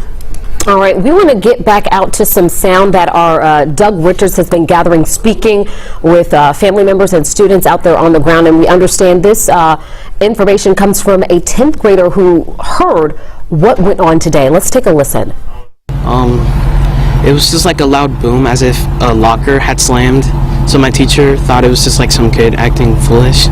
So then she took a peek outside, and then we heard repeatedly the banging again, and that's when we could identify it was the gun. And then the hard lockdown was placed, and then we ran to the back of the classroom, turned off the lights. I was shaking, scared, and I didn't have my phone on me, and I couldn't communicate with my mom for half an hour. And I didn't know what was going to happen, because you could hear the gunfires right down the hall, so I don't know if it was like the last chance I had to talk with her, but luckily I'm here. And you were just listening to a 10th grader at Apalachee High School speaking about his experience today when that gunfire rang out in the school, saying it sounded like a locker being banged shut, and they thought it was a one-off initially until the sound continued, and then they immediately went into those procedures that they practice about how to respond if a shooting happened, running to the back of the classroom, turning off the lights. The poor student saying he didn't even have a cell phone on him, so he couldn't reach his mother. And if you were looking at that screen, you could just tell the anguish that mother had. Even despite the joy of seeing her son right now and holding him, they were just holding on to each other even as he spoke about what happened. You could really feel it through the screen just looking at that image. And he told his story, again, turning off the lights, sort of hiding in place, waiting for this to all be over. We also heard from other students that they ran. They heard the gunfire, they heard something happening, and they ran. You know, when you're trained in these sorts of drills, there's different scenarios and different ways that you handle this. Sometimes the best situation is to lock the door and to hide in place. Other times it's to get away from the threat. And so some of these students doing what they were taught, trying to get away from what was happening. But it is just harrowing. It is just heartbreaking hearing that directly from a student who witnessed this just hours ago. I know, and unfortunately we will hear more and more stories like this as the days continue to move forward along with this investigation. But similar stories that we heard from another woman who was checking on her neighbor's son, that he was in that 10th grade hallway and heard the gunshots ringing out across from that classroom. And so we're starting to hear some similar stories out there of students taking cover as those gunshots rang out. Right. It just really is. It's just hard to imagine going through that. As a lot of these students, you prepare for these things. You hope that you never have to actually do it in real time and in real life when a situation like this is unfolding. You're taking a look from above of our SkyTracker. This was earlier, shortly after this happened, when a lot of the students were released out onto the football field. A lot of them at that point didn't know exactly what was going on. You can see, if you look lower in the picture, I believe that's a stretcher, one of many that we saw there on the scene. We saw several people, several students being taken away. We don't know, again, the extent of the injuries, but we know there were a number of students taken away by ambulance and by helicopter to be treated. And as of last reporting, CNN reporting 30 injured at this point, 4 dead. And that's a number that has shifted as we have continued to follow this story for you today. Earlier in the day, NBC News reported 2 dead and 4 injured, but again, that number has increased to what CNN is reporting now was 4 dead and 30 injured. As you are looking at your screen, these are images from earlier in the day, and you can just see the sheer volume of law enforcement that responded out here to Apalachee High School early today as this reports of what was reported to be a gunshot started to come in starting around 9:30, those first calls today.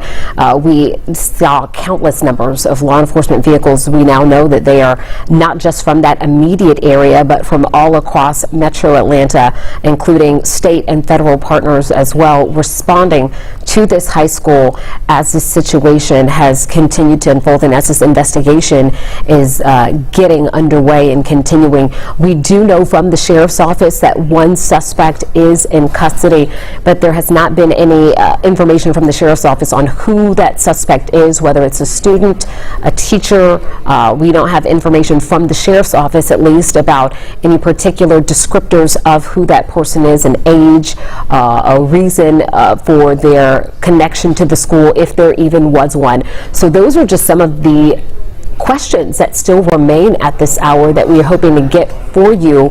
Again, we are hoping that we may hear from the sheriff again around 4 o'clock. Again, that is something we will bring to you both on air and online as soon as we get the word that we will hear from the sheriff if and when that does happen again. And Jennifer, you're absolutely correct. We don't have much information at this hour on the suspect other than that person is in custody according to the sheriff. Now, CNN is reporting, according to some of their law enforcement sources, that that suspect is of student age. That's how they described them, but not, again, saying whether they were or are a student at the school or have any connection to the school. But at this point, we do know that that young person, according to CNN, is in custody. And we see our Molly Oga standing by. She is getting ready for another live report just to kind of let us know what she is hearing and seeing out there on the ground at Apalachee High School. Molly, are you ready? Hey guys, so we've talked about the amount of law enforcement out here. We've talked about the amount of parents out here. Well, now we're seeing students and talking with them as well. I just talked with one kid. He's a 10th grade student. He told me he heard the gunfire. I'm going to step aside because we are right across from the high school, so you can again see just all the amount of law enforcement that's here. Gwinnett County even passing me now. So again, local, state, and federal all here today. But that 10th grader telling me that he started hearing gunshots. His teacher told them to get down and get in the corner. He recounted that he was just about to go to the bathroom, and the words he told me were, "I thought I was going to die." It's tough for me to talk about this one because I have shared a lot of hugs off camera right now with parents and students who are okay, but we know there are some parents who are not getting that news. That student did tell me that he knows a couple of the people that were shot. He's worried that one of the people he thinks was shot is also one of the ones that died. So our thoughts and prayers are going out to not only the students, the staff, the faculty, but the parents and really this entire community. Because as we said, it's not only parents that are coming out here to come check on the kids, it's neighbors, it's grandparents, it's loved ones, it's friends. We talked with one neighbor who said she walked 2.5 miles just to come and check on her friend's kid to make sure that he was okay and just lay some eyes on him. She had told me that he was in the principal's office and the principal told him to run and not look back. We've talked with other students and parents who have said that they heard the gunshots. Parents getting the text from their kids, not even wanting to believe it's real, and then questioning if they were going to get to see their kid. They're finally getting to see and touch and feel that they're okay for some parents out here, but there is a ton of emotion. I think we have some sound from you for some of those students. I want to toss that now if we can get that.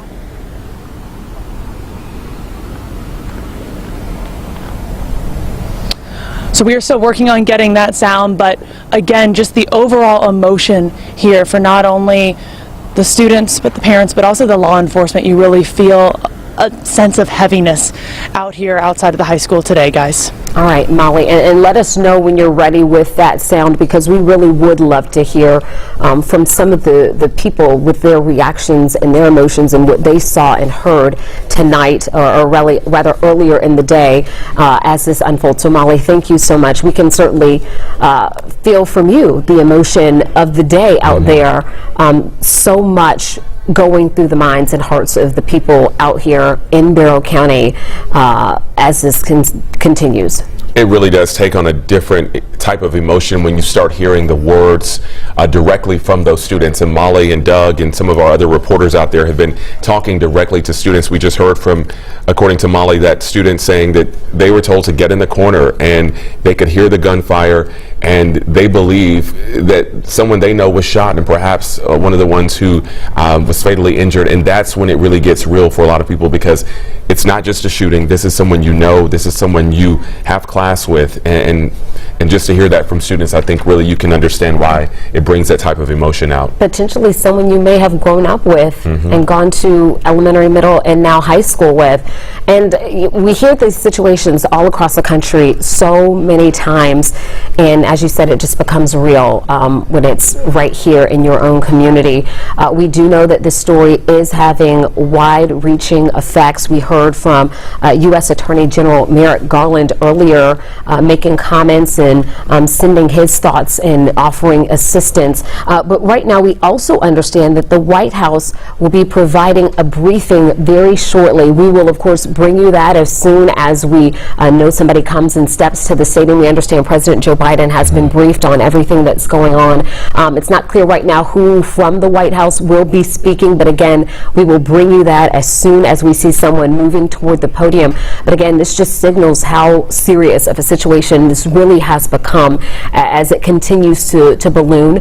Unfortunately, we have seen the numbers increase, and reporting from CNN, 4 dead, 30 injured, and we will, of course, bring you this briefing as soon as it gets underway. And we're also expecting to hear from the sheriff in Winder around 4 o'clock this afternoon, perhaps before that, but that's when we're told the next update could come. So again, we are awaiting news updates from both the White House and from the law enforcement there in Winder, and I wouldn't be surprised to at some point today hear from Governor Brian Kemp. He did release a statement, but knowing him, he will likely either be there later today or at least issue some type of statement considering how serious this has gotten to be. Exactly, and again, we have been hearing from law enforcement and state officials across Georgia who have been sending their support and their thoughts to the Barrow County community following news of this shooting out there at Apalachee High School. You're looking at images that we got from earlier in the day, some of them from the ground, some of them from our 11 Alive SkyTracker, as we have been keeping an eye on what has been going on and learning more and more information as the hours have passed. This image right here on your screen gives you a view of what we've been talking about, just the sheer volume of law enforcement responding to this situation, not just from Barrow County, but also from surrounding areas. And not just law enforcement, we also know that first responders from other communities were sharing the load as well, working to help in response to this shooting, what we understand is a shooting. And we are just now seeing that the GBI has now confirmed 4 people dead, 9 hospitalized. That information coming again from the Georgia Bureau of Investigation of 4 people dead, 9 hospitalized. We heard earlier in the day from Grady Hospital that they had at least 1 person who had a gunshot wound that had been transported from Barrow County to Atlanta for treatment at Grady Hospital. And again, we are just working to get you new details, new information, piece by piece, as it continues to come in and be confirmed. And as you mentioned earlier, Jennifer, we don't know the extent of those injuries. 9 hospitalized would lead you to believe that there is some type of injury where, of course, they would need to be seeking medical care, but there could have been other students who were hurt perhaps in the chaos of running. We just don't know. So that could be perhaps why we saw some of the larger numbers with 30 injured, according to CNN. But again, the latest information from the GBI that we can confirm: 4 dead, 9 hospitalized, and the suspect, again, if you were just joining us, is in custody. We do not know any details about who that suspect is or any details about what led up to the shooting today that happened, according to police, around 9:30 today. We have been hearing on the ground within the last hour from a lot of students who witnessed this. We have heard that it happened, according to students, around the 10th grade hallway. Several students reported hearing the gunfire this morning. Students telling us that they ran in the corner, they turned off the lights. Many of them ran for cover if they were in an area where they could do so. But this is all contained, according to police at this point, and now the investigation really starts as to what happened here, why it happened, and interviewing those students who were still at the school is a big part of figuring all of that out. And you mentioned those interviews. We heard from a neighbor who was checking on a friend's child out there at Apalachee High School that the GBI is in fact interviewing students out there at this hour. We know that the unification process has begun and that some family members are being reunited with their students, but we also know that some students are being held back so that they can in fact be interviewed, so that the GBI can learn from those students what they saw, what they may have heard, what they may have viewed, and any sort of information that they may have that can help with this investigation. So we are learning that some of that is undergoing and in process out there at Apalachee High School. And again, we are still waiting to hear from the White House, I believe. I believe we're going to go straight to the White House for an update from the White House. Let's listen in. Yet another horrific shooting. Now, as a parent myself, I know the anxiety that comes with sending your kid out into the world every day, living with the real fear of the worst can happen. So please know that our hearts are with those families in Winder, Georgia, who are forced to face this act of senseless violence. I want to let you know that the President and the Vice President have both been briefed, and his administration will continue coordinating with federal, state, and local officials as we receive more information. We're grateful for the brave first responders who are on the scene, and we stand ready to provide support as needed. As the President has said time and time again, this is not normal. This is not normal. Students and teachers deserve to know that their schools are safe. They should focus on learning, not lockdowns. While the President and Vice President have taken historic action to reduce gun violence, more must be done to keep our schools and communities safe. We continue to call on Congress to do something, We need universal background checks. We need to ban assault weapons and high-capacity magazines, require safe storage of firearms, invest in violence prevention programs, and pass a national red flag law. Enough is enough. And I cannot say this enough, which is enough is enough. We cannot allow this to happen in our communities. We cannot allow this to happen in our schools. So we have to do everything that we can to keep our children safe, to keep the people who are supposed to protect our children, who are they supposed to learn from, safe. And enough is enough. Congress needs to act. Now, turning to my colleague from NSC, who's here to discuss the latest Biden-Harris administration actions today against foreign actors attempting to covertly influence our elections and undermine confidence in our democratic institution. Admiral John Kirby will discuss the coordinated actions we are taking in addition to other foreign policy news of the day. Admiral? Thank you. And you have been listening to Karine Jean-Pierre, the White House press secretary, speaking about this unfolding shooting at Apalachee High School. Right now we have confirmed with the GBI that 4 people are dead and 9 hospitalized. And the White House press secretary saying that their hearts are with families, that President Joe Biden and Vice President Kamala Harris have been briefed on the situation. She called this a senseless act of violence, saying that she is grateful for first responders, but also saying that this is not normal and that more must be done. She said enough is enough and called on Congress, saying they need to act, and also mentioned some specific things like universal background checks and violence prevention programs that do need to happen. But again, that's what we are just hearing from the White House press secretary in response to the shooting at Apalachee High School in Barrow County, Georgia. And just as the press secretary was speaking, President Biden and the White House also releasing a statement reiterating some of the same things that he said, really saying that what should have been a joyous back-to-school season in Winder has now turned into another horrific reminder of how gun violence continues to tear our communities apart. The president going on to say, in part with this statement, students across the country are learning how to duck and cover instead of how to read and write. We cannot continue to accept this as normal. And that is what we heard from Karine Jean-Pierre saying twice, reiterating this is not normal. But sadly, this has become something that some of us have become all too familiar with seeing, as we have seen yet another school shooting happen, this time right here in our community. And again, we do want to reiterate that we are just confirming within the last 30 minutes or so with the GBI that 4 people have lost their lives today at Apalachee High School as a result of this. 9 people hospitalized.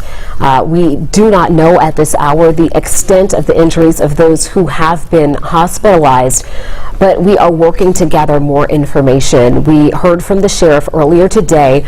Not many details given there, but we are expecting and hoping that we will hear from the sheriff once again around 4 o'clock, and we'll of course bring you that briefing as soon as it begins, just as we did with that briefing from the White House. And Jennifer, you mentioned earlier a lot of people who've been watching our coverage and who were tuning in just a few hours ago. You could see just how serious this was. It seemed, sort of every 15 minutes we would see another sort of group of law enforcement show up, more ambulances. We saw the medical helicopters, leading us to believe that this was a lot more serious than the initial call perhaps suggested. And again, these numbers really underscoring that 4 dead, 9 hospitalized, perhaps more than that even injured, according to some other reporting we've heard. But this time, 2:25, this has been unfolding since about 9:30 this morning, and there's still a lot of answers we don't have, and we may not have those answers today, and maybe not even by the end of this week. The sheriff suggesting that this is still very early, still very fluid, and he said that he may be able to give some additional information when they talk to us around 4 o'clock. But at this point, we're just going to have to wait and see what else we learn today. We have learned from the sheriff's office that one suspect is in custody. We do know that. However, we have not received any information from the sheriff's office about who that suspect might be. We don't have any concrete information, at least not from the sheriff's office, about if this person is a student or not, if this person had any connection to the school. We do not have any of those details at this hour, but once we do learn them, we will of course share them with you both on air and online. But that's just one piece of this that we are waiting and hoping to hear soon, as more and more people are hopefully being reunited with their students out there on Apalachee High School campus. And we do know that some of those students are being held back in order to assist in this investigation, to speak with members of law enforcement, particularly with the GBI. And again, this is something you see right here on your screen, this visual from earlier today, the sheer number of students that were evacuated out of that school, taken to the football court, the football field there, for a safe space until they could be reunited. And so that is underway right now. We have heard from some family members and friends who say their student is being interviewed, and again, that reunification process is also underway. We've heard from our Molly Oak out there on the ground, with one parent at least saying that she walked 2.5 miles just to get to the school to make sure that her child was okay. We've heard that, and we've heard neighbors stepping in where perhaps parents could not get to the school as quickly, and neighbors saying, I'll go check on your child just to make sure they're okay. Parents, again, have been allowed for the last couple hours or so to go and reunite with their students. Sadly, some of them won't be able to do that, as we have heard that 4 dead and 9 hospitalized. We don't have the breakdown on how many of those who are injured or those casualties are students, but what we have been hearing for the last hour or so, direct accounts, direct stories from students who were nearby or in the 10th grade hallway and heard the gunfire. Perhaps some of them even saw this unfold. One of the students we just heard from about 30 minutes ago said that he could hear the gunfire. He ran into the corner. The teacher turned off the light, and they waited for this all to be over with, not realizing just how horrible this would turn out to be. That student also saying that he was about to go to the bathroom, but he didn't, and he hid in the classroom. And other students earlier in the day saying that they ran because they didn't know what was going on. So we're starting to hear more firsthand accounts, as these stories are also being shared directly with law enforcement as they try to figure out the exact details and the timing of how this unfolded. And Jonathan, not too long ago, we heard from a student holding on to his mother, a 10th grade student, sharing his account of what he experienced today, hearing those gunshots in the hallway. But you could just see them holding on to each other, and I think that's what so many families will be doing tonight, those who can, and unfortunately those who we know there are those who will not be able to do that tonight, with the GBI now confirming 4 people have been killed. As we heard from our Molly Oak, who is still there on the scene, a considerable police presence still there. We do know, according to the sheriff, that the scene there at the high school is contained. They have the suspect in custody, but their investigation still is very much starting. They need to figure out many more details. They're collecting evidence. They're talking with students. So I would assume that they're going to be there for a long time. This is still early. Even though this happened hours ago, they still have a lot of people to talk to and a lot of ground to cover as they try to figure out what happened, perhaps even reviewing if there were any sort of cameras in the school, what happened and how this happened and unfolded. And I'm just looking on social media. The GBI again has confirmed 4 dead, 9 people taken to what they're saying are various hospitals with injuries. There's no direct information, no confirmation about the type of injuries that some of these people have sustained. The GBI also tweeting out on or posting on X that the suspect is in custody and that person is alive. There seem to have been some reports that a suspect had been quote unquote neutralized, but the GBI saying that that information is inaccurate. So we can verify that a suspect is alive and in custody right now. Again, that information coming from the GBI. And perhaps we'll learn more about that suspect when we hear from the sheriff around 4 o'clock this afternoon. A lot of people had questions. In fact, our Doug Richards asked, is the suspect a student? Is it an adult? Is that person a student at the school or have any affiliation with the school? The sheriff saying he's not ready to answer those questions just yet, but that's a question that we have asked. We're also waiting to get more information about other schools that have been placed on lockdown earlier today. Every single school in Barrow County had been on lockdown right after this unfolded. The sheriff said one of their goals in the next couple hours was to release some of those students. I guess they're going to do that, orderly, because they obviously don't want every parent in the district racing to the schools at once. So when we get updates on how that release and how that lockdown will be lifted at those other schools, we'll keep you updated on that as well. And of course, that is something that would typically be standard with any sort of situation, these lockdowns. And, Jonathan, we were talking earlier in the broadcast here that normally if there is something, we do hear about schools going into lockdown. Even if it has nothing to do with the school, they may place a school on lockdown if there's police activity in the nearby vicinity, just to make sure that they're taking an abundance of caution. But earlier in the day when we heard the word hard lockdown, I think that was a signal to so many of us that this was a different type of situation, that this was more serious, and unfortunately that has turned out to be true. The GBI confirming 4 dead, 9 hospitalized at various hospitals across our metro Atlanta region, if you were just joining us. And again, we have learned that a suspect is in custody, that person is alive, but we don't have any other confirmed details about who that suspect is. We are expecting to hear from the sheriff's office, hopefully around 4 o'clock. We did hear from the sheriff earlier today, not many details shared with us at that point.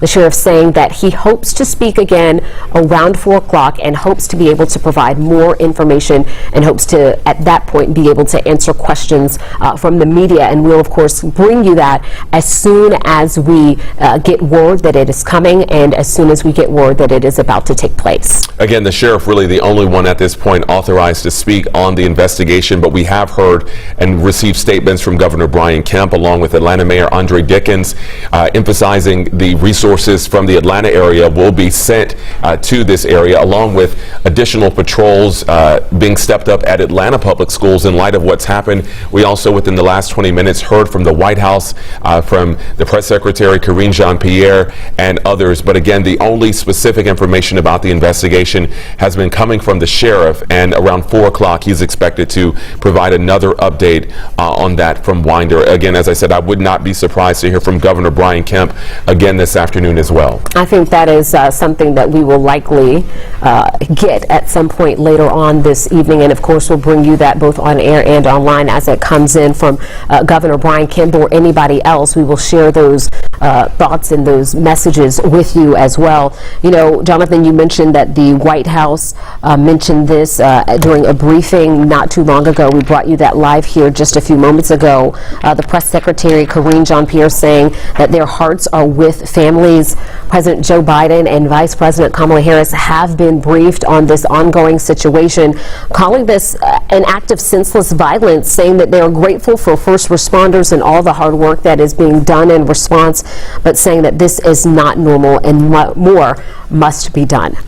Right now, you are looking at some video from earlier this afternoon, shortly after this all unfolded at the high school. Again, the first calls came in around 9:30 this morning. Police were quickly on the scene around 10 o'clock or a little before, and we started seeing the police presence grow, presence from all over our state. We saw officers from Gwinnett County, of course, the city of Atlanta, ATF, GBI, really any agency that you can think of was on the scene or is still on the scene earlier today as they really worked to not only secure the area and figure out what was going on, but also to transport those who were injured to where they needed to be. We saw a number of medical helicopters also showing up on the scene. But again, the latest information we can confirm, according to the GBI, is 4 dead and 9 hospitalized, perhaps more than that even injured. We're waiting for another update to come in from the sheriff in Winder. And we saw from the Georgia Bureau of Investigation posting on X that these people have been taken to various hospitals. We know from Grady Hospital earlier in today that they have at least one patient who suffered a gunshot wound from Apalachee High School. That number may have increased at this point, and we also don't have further confirmation about where else these people have been taken other than the GBI saying that 9 people have been hospitalized at various facilities across our metro Atlanta region. We will bring you that information as soon as we get that confirmation. But right now, what we do know is that families are being reunited with their students, both at Apalachee High School, but also that's working to be done at other schools in Barrow County, as well as other schools were placed on lockdown as a result of this ongoing situation. We do know at this hour that some students are being held back while others have been reunited because these students are speaking with investigators. They're speaking with the GBI about what they saw, what they witnessed, what they heard, maybe any information that they may have that might assist them in that investigation. So that process is underway today as well. That's right. And Jennifer, you mentioned we do know at least one of those gunshot victims is at Grady Memorial Hospital, a level 1 trauma center. CNN also reporting, according to their sources, that at least one adult has been taken to Piedmont Athens Regional Hospital in North Georgia, but we don't know the extent of the injuries of that person. We just know, again, that as you mentioned, these victims have been taken to multiple hospitals. So again, we are at least knowing between Grady and that hospital in the Athens area as well.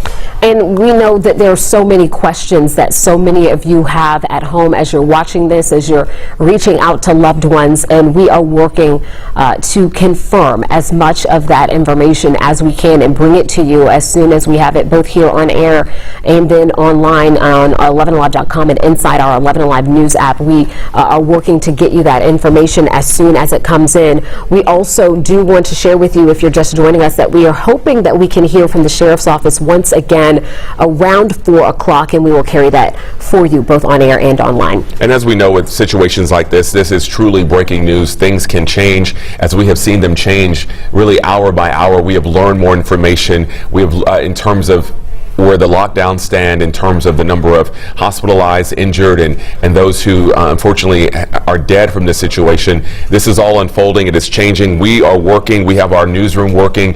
We have reporters there on the ground at the hospital waiting and trying to gather more information as well. So we are bringing you the very latest just as soon as we get that information as well. And Jonathan, I'm just getting some information from our newsroom that there will be a Winder Community Vigil tonight at 7 p.m.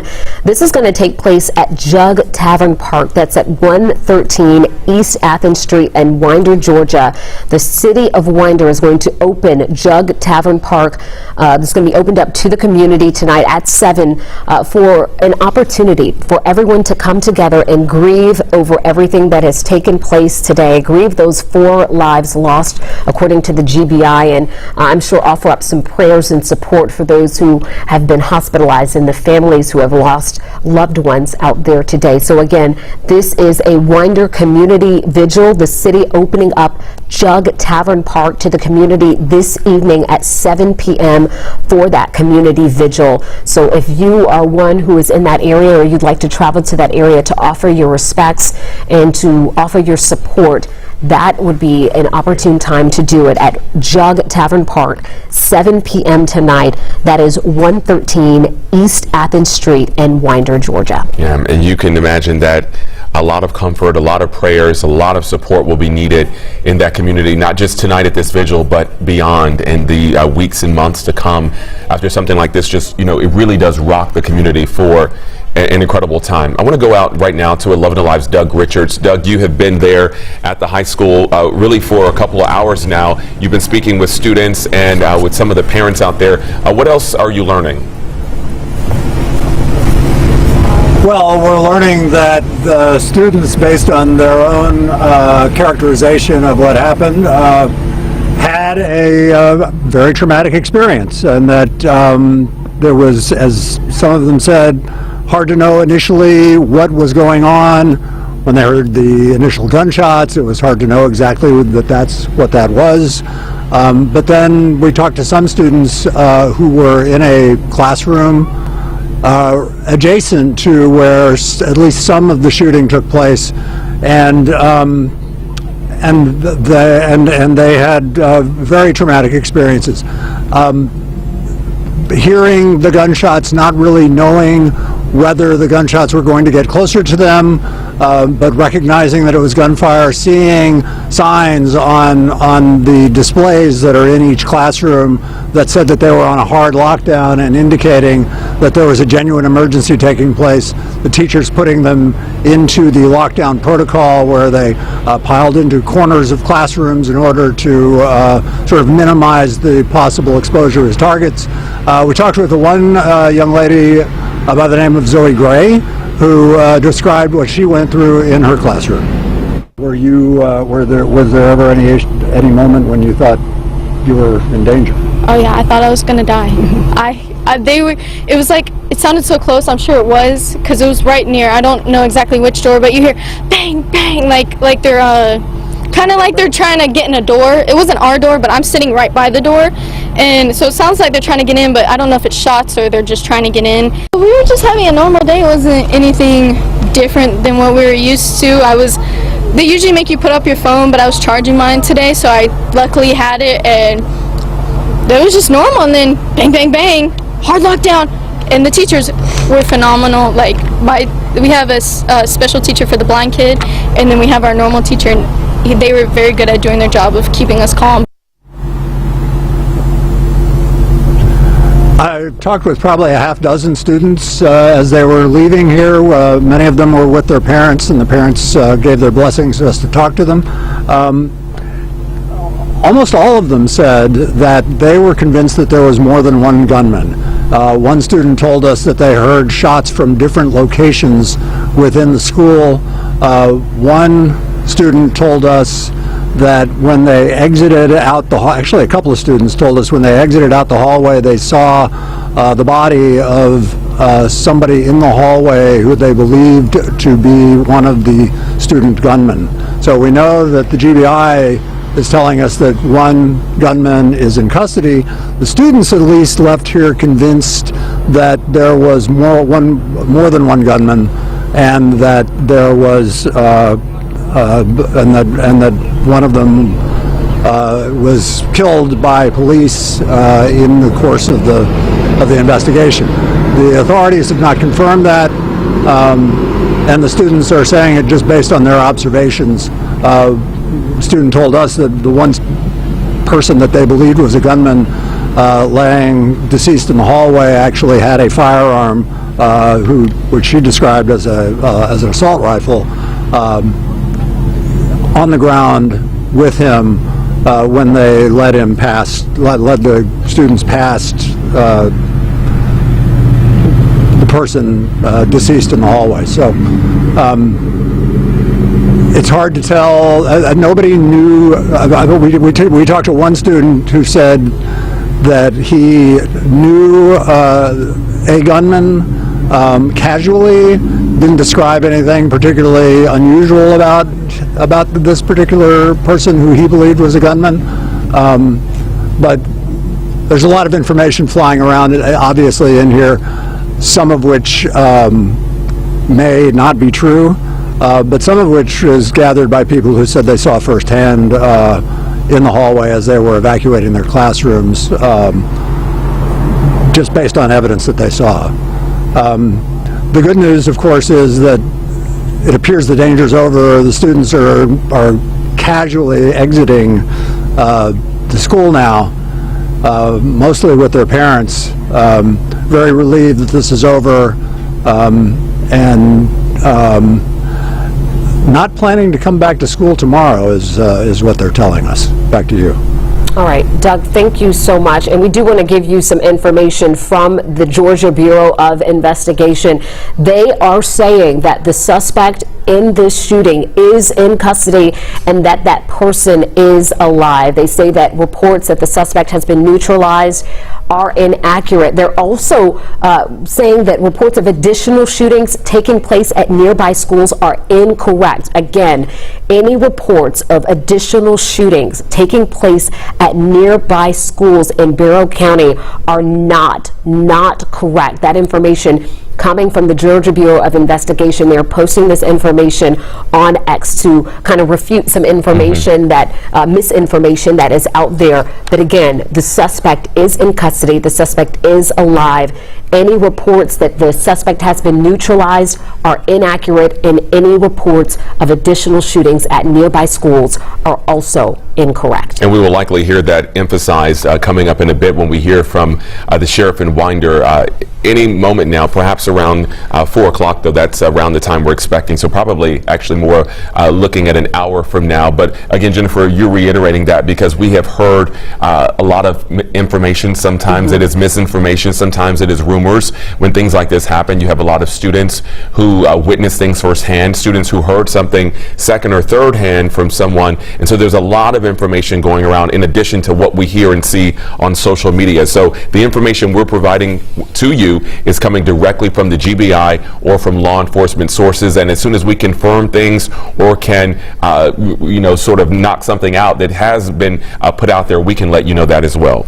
All right, and once again, what we have learned, we just want to be very crystal clear with this.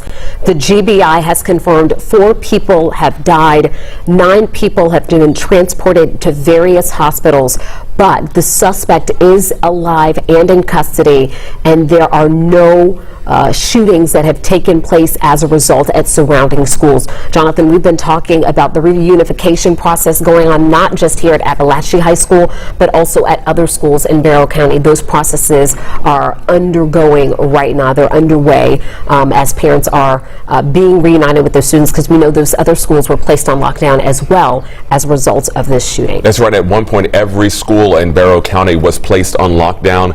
The sheriff did say one of their goals in the next bit was to make sure that those lockdowns could be lifted and students could be reunited with their parents. We're talking about elementary schools and middle schools, so some younger students in that area. And in addition to what's happening here at the high school, where students were allowed to leave campus with their parents shortly after this happened, once they got the scene clear and got things contained. But again, the investigation far from over. In fact, it's just starting, according to the sheriff, and that is why you are still seeing a ton of police presence at the school, because they have a lot of work to do to get to the bottom of what happened, including interviewing a lot of these students. In particular, we're told a lot of the 10th grade students, because according to witnesses we've spoken to, this happened on the 10th grade hallway in the school. Many of the students actually telling us that they heard the gunfire, they had to run for cover, they turned off the lights in the classroom, they ducked, just trying to figure out what may be going on. So we're getting some of those firsthand accounts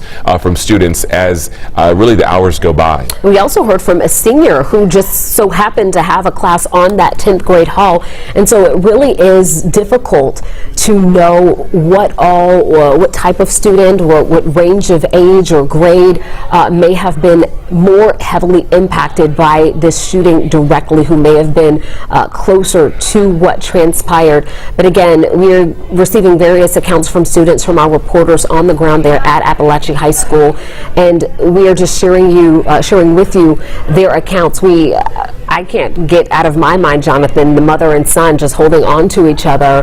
The mother didn't even say a word. She allowed her son to share what he experienced. He talked about it's sounding like a locker being slammed, and they thought initially that it might be somebody just fooling around in the hallway until the sound continued, and then they heard about the hard lockdown, and that is what drove all of the students to the back of the classroom, as you mentioned, to turn off the lights until they were able to leave. And we've said that this is something that students practice for nowadays, but practicing for something like this and it actually unfolding in your actual life is a completely different situation. Very different. Students. Perhaps we can even get our producers to get that soundbite recue to run a little bit, because I think it was so emotional, and I think gripping to really see that mom and her son right next to each other, really giving a firsthand account of what he saw, and then you saw her emotion just in her face. Just listening and seeing the visual and the audio from that was just probably the most emotional thing I've seen so far in our coverage. So we'll see if our producers can get that back up. But again, a lot of answers we just don't have at this hour. This all started to unfold around 9:30 this morning, but here we are going into the 3 o'clock hour and still waiting for some specific answers as to exactly how many people were truly affected by this. We know, according to the GBI, 4 dead, 9 hospitalized, but perhaps more people have been affected by this in terms of physically, in terms of injuries. But we know this community is just shaken. It is rocked by this. And tonight, as you mentioned, there will be a community vigil happening, I believe, around 7 o'clock. Yeah, 7 o'clock, Jug Tavern Park, 7 p.m. That is 113 East Athens Street in Winder, Georgia. That is where that community vigil will be taking place tonight for anyone who wants to attend and show their love and support following this shooting. Jonathan, I'm hearing from our producers that we do have that sound once again. Take a listen and take a look, if you can, just to feel what this family, this mother and son, were experiencing following today's shooting. It was just like a loud boom, as if a locker had slammed. So my teacher thought it was just like some kid acting foolish. So then she took a peek outside, and then we heard repeatedly the banging again, and that's when we could identify it was a gun. And then the hard lockdown was placed, and then we ran to the back of the classroom, turned off the lights. I was shaking, scared, and I didn't have my phone on me, and I couldn't communicate with my mom for half an hour. And I didn't know what was going to happen, because you could hear the gunfires right down the hall. So I don't know if it was like the last chance I had to talk with her, but luckily I'm here. Luckily, he is here, and you could hear as he was recounting those moments, the mom, you could just see it in her face, kind of reliving probably what she had felt just moments ago before she knew that her son was there and he was okay. And that is the story, that is the scene of so many parents who are showing up today. Some of them still showing up to the school, picking up their children. I would assume that many of them by now have shown up already. But for many who are not as fortunate as that mother to be able to hug their kids tonight, those are the people we've got to think about. A lot of people, a lot of family members affected by what happened. Certainly, and we've been hearing from our reporters there on the ground, speaking with students, speaking with family members, trying to get a hold of their students. Some parents telling us they walked for more than 2 miles to get to the school, because there is, as you see right here from earlier, such a heavy police and law enforcement presence there on the ground at Apalachee High School. Parents just parking anywhere they could and saying, I'm going to walk on foot. I'm going to do whatever it takes to get to my child on this school's campus following these reports of the shooting, something that parents never want to hear about. They never want to get that message. And unfortunately, we heard from several students today who said either it took them a long time to get to their phone or they did not have access to their phone. And that I can only imagine just added to the agony for those students and for their parents, looking for information, looking for confirmation from their student that they were okay. Yeah, just to be in that situation and feel sort of helpless, not having that communication just makes it, I'm sure, so much more heartbreaking and really just scary, to say the least. We do know that we are expecting another update, as we keep telling you, from the sheriff, so please stay with us here this afternoon, because that could come within the next hour. We have already heard through statements from Governor Brian Kemp, Atlanta Mayor Andre Dickens, and U.S. Attorney General Merrick Garland, who spoke earlier, along with Karine Jean-Pierre from the White House, the press secretary. The president also issuing a statement shortly thereafter, really reiterating what she what she said earlier. And I think the thing that stood out to me in the president's statement saying we cannot continue to accept this as normal because we cover these. And this time it happened here in Georgia, in our community, but it happens far too often elsewhere as well. Far too frequently. The press secretary saying this is not normal. And unfortunately, we know that this situation may take political undertones at some point, but I think we can all agree that this is not anything that anyone wants to see in their community or in any community. All right. Right now we want to go to one of our reporters, our Zach Merchant. I believe Zach is live right now at Northeast Medical Center, Northeast Georgia Medical Center. Zach, we know that the victims have been taken to a number of hospitals. What is happening where you are? Right, Jonathan, if you take a look right behind me, we're in front of Northeast Georgia Medical Center's Barrow location. This is where a Northeast Georgia Health System spokesperson confirms that one gunshot victim from today's school shooting was transported. Another gunshot victim, he says, was transported to Northeast Georgia Medical Center's Gainesville location. That spokesperson tells us that that Gainesville location is a level 1 trauma center. For those of you who might not know, I know you've unfortunately today been hearing that phrase a lot. Level 1 trauma centers are the highest prepared, most ready to handle serious trauma, injuries, and incidents hospitals across the state. This spokesperson we talked to today had no more information than that. He couldn't provide the names, the ages, the male or female, the gender, the sex of those who are injured, or importantly, their condition. But we do know that, again, 2 people are being transported and are actually being treated right now at Northeast Georgia Health System hospitals. Importantly, as we talk about this community here in Barrow, it's a small community. A lot of people know folks who were involved, who were affected by what happened today. We told you we're right in front of the Northeast Georgia Medical Center. Well, the parking lot we are in, we spoke with 2 18-year-old men. They say they both just graduated from Barrow High School just in the spring. They say, as you'd expect, they say they are afraid that some people who they may know may have been affected by the shooting at Apalachee High School today. They say they're watching closely to see, as we learn names and identities of those who were injured, those who were hurt, and those who were tragically killed. They're watching closely, afraid that some of those names they'll recognize. They say they went to Barrow, but they've been to Apalachee many times for high school football games and other events. Talk about how close this community is, how many connections there are. One of the men we spoke to, his name is Christian Kinna. He says earlier today his younger sister, who is still a high school student at Barrow, he says she was placed on lockdown at Barrow. We want to be really clear. There was no active threat at Barrow, authorities confirmed to us, but Winder Police, along with a slew of other law enforcement agencies who've been in the region here, placed Barrow High School on a hard lockdown out of a abundance of caution and to make sure that all school locations in the county were secured. This gentleman we talked to today, Christian Kinna, he says his sister was there during lockdown, a frightening experience. He says thankfully she is okay, but he is worried, he's fearful, he's heartbroken, he says, as he worries and is paying attention to see who all may have been affected at Apalachee High School. We have an interview with those 2 gentlemen, those 2 recent Barrow High School students. We're going to work to get that back to the station and bring that to you in just a little bit. For now, we are live outside Northeast Georgia Medical Center in Barrow. All right, our Zach Merchant live for us. Thanks so much. And Zach, again, telling us that we know at least a gunshot wound victim taken where he is in the Barrow, another in Gainesville. We do know, again, another gunshot wound victim we've learned is at Grady Hospital, another level 1 trauma center, and then CNN reporting a victim in the Athens area at Piedmont Athens Regional. So again, these victims taken to a number of hospitals across North Georgia. All right, we want to get you back live now to the scene at Apalachee High School. That is where our Molly Oak is. So Molly, have you had a chance to speak with any other students or family members out there on campus?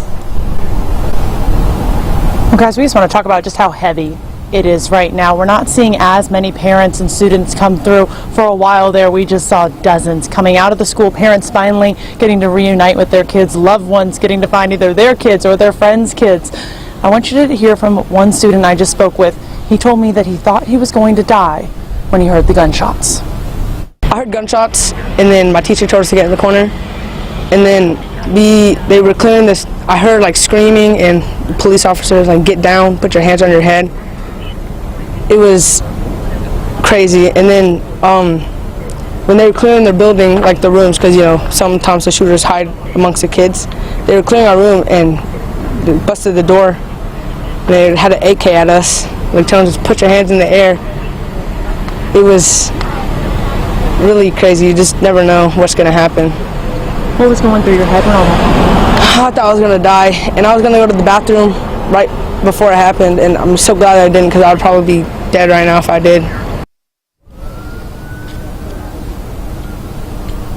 You know, we've talked with other students who heard the gunshots as well. One told me that she didn't feel like it was real until officers kept telling them, unlock the door, we need to get you out. And she said when those officers got in, they told them to run outside. She said that's when it hit her that something was seriously wrong at the school. Now I want to step aside so you can see what that school looks like now. Still a very heavy police presence, and not just from here in the local county, but the GBI telling us is not only local but also state and federal. We have seen GBI, we have seen FBI as well, and we have seen sheriffs and police from counties all across Georgia. Now, we have a ton of law enforcement, but even more parents and loved ones waiting to reunite with their students. We can see them coming out of the school still. Now, for some perspective on that, a lot of the students were taken out to the football field. One neighbor told me she was helping out her friend trying to get to their child faster, and said that child was in the classroom across from where one of the classrooms a shooting happened. She said that child was actually kept on the football field by the GBI for a couple of hours as they were waiting to get questioned as the investigation continues. So that's why even hours after all this has happened, we're still seeing students kind of slowly but surely coming out here again. This is still a very active scene at the high school as we are watching some of these parents finally reunite with their loved ones after a very, very heavy day here in the county. Guys. Our Molly Oak live for us as she continues to speak with students out there. Just heartbreaking hearing from some of those students. That one young man saying, I thought I was going to die. And I think, you know, that's what you hear when you hear gunshots. You wonder how serious this is. You wonder if that person is going to come to your classroom. It is very real. It is very raw. And just glad that some of these students are able to tell that story. I know they certainly are. Especially to hear that young man say that he was about to go to the restroom and that he is so glad that he did not.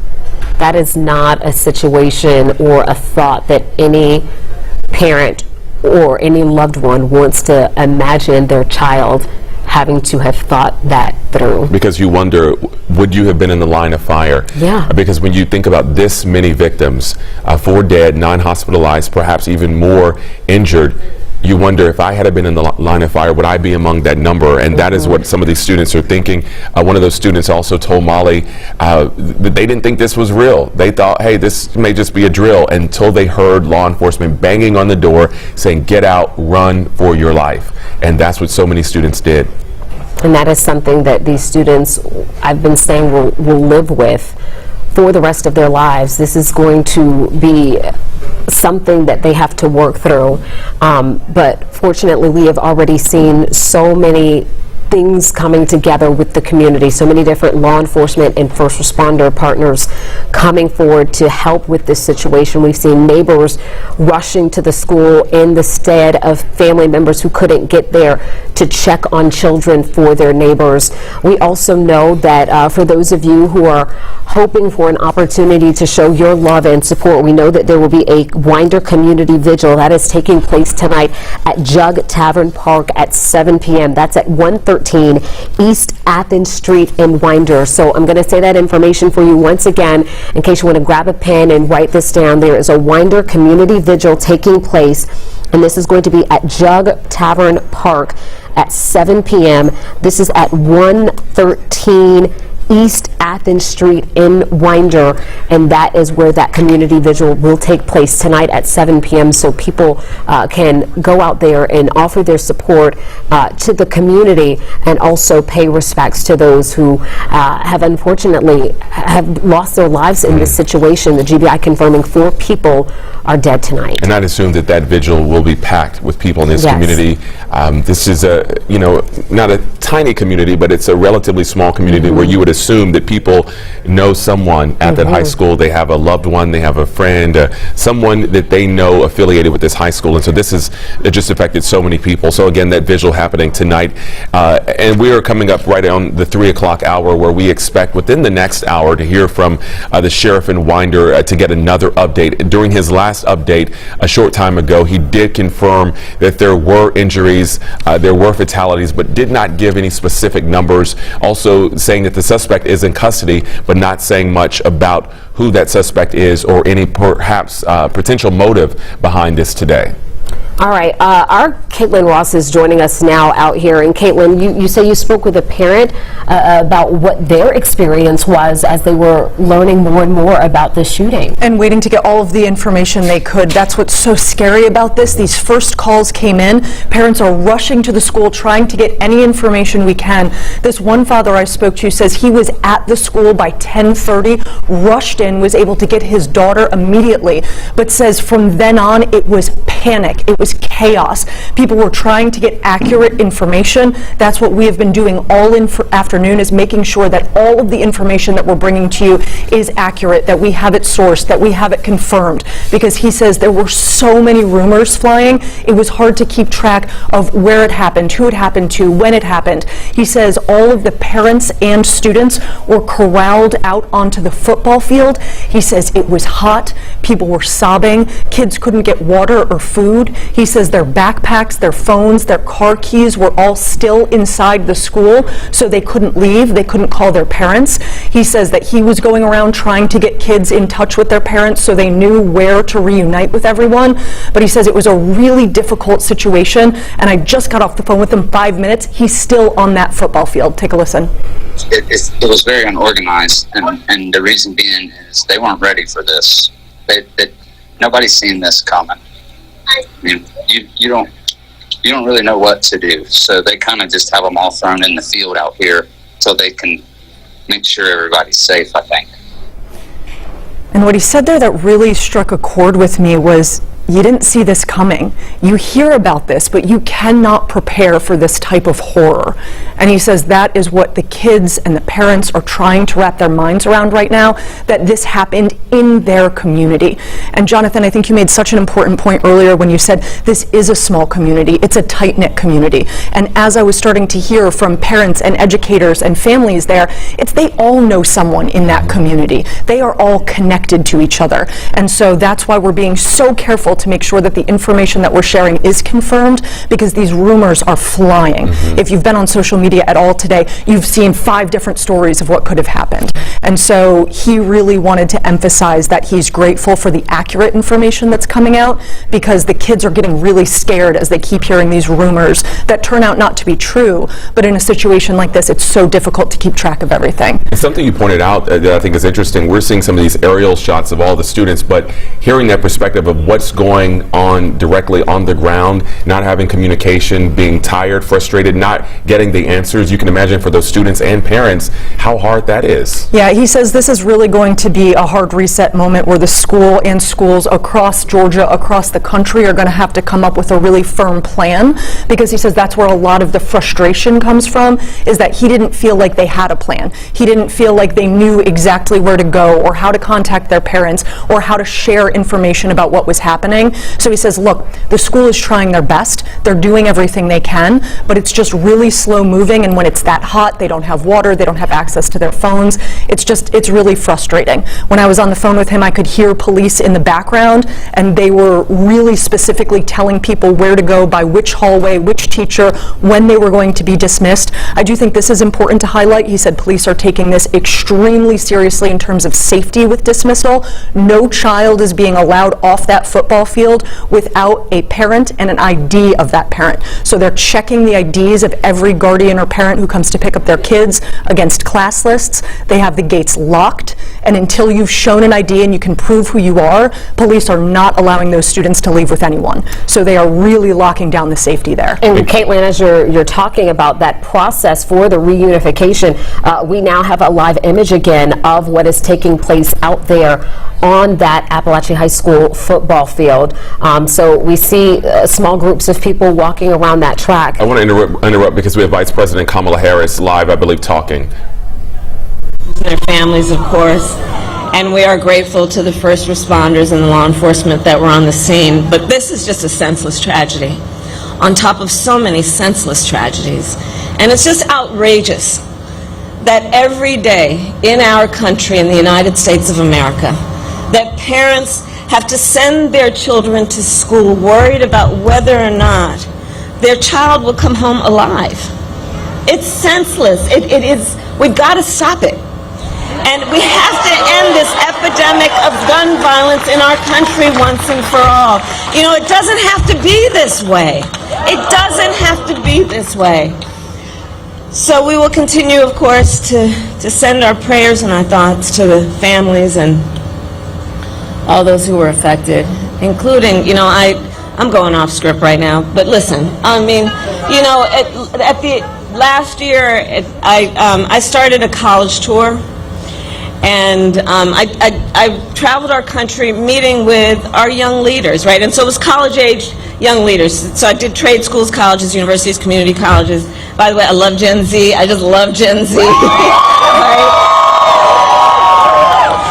But I'll tell you, one of the things that I asked every time I went to the auditorium, and it would be filled with these young leaders, students, and I'd ask them, raise your hand if at any point between kindergarten and 12th grade you had to endure an active shooter drill. And for the young leaders who are here who are raising their hand, I'm telling you, every time the auditorium was packed and almost every hand went up. You know, a lot of us, I'll speak about myself, you know, we had, well, I grew up in California, earthquake drills, we had fire drills, but our kids are sitting in a classroom where they should be fulfilling their God-given potential, and some part of their big, beautiful brain is concerned about a shooter busting through the door of the classroom. It does not have to be this way. It does not have to be this way.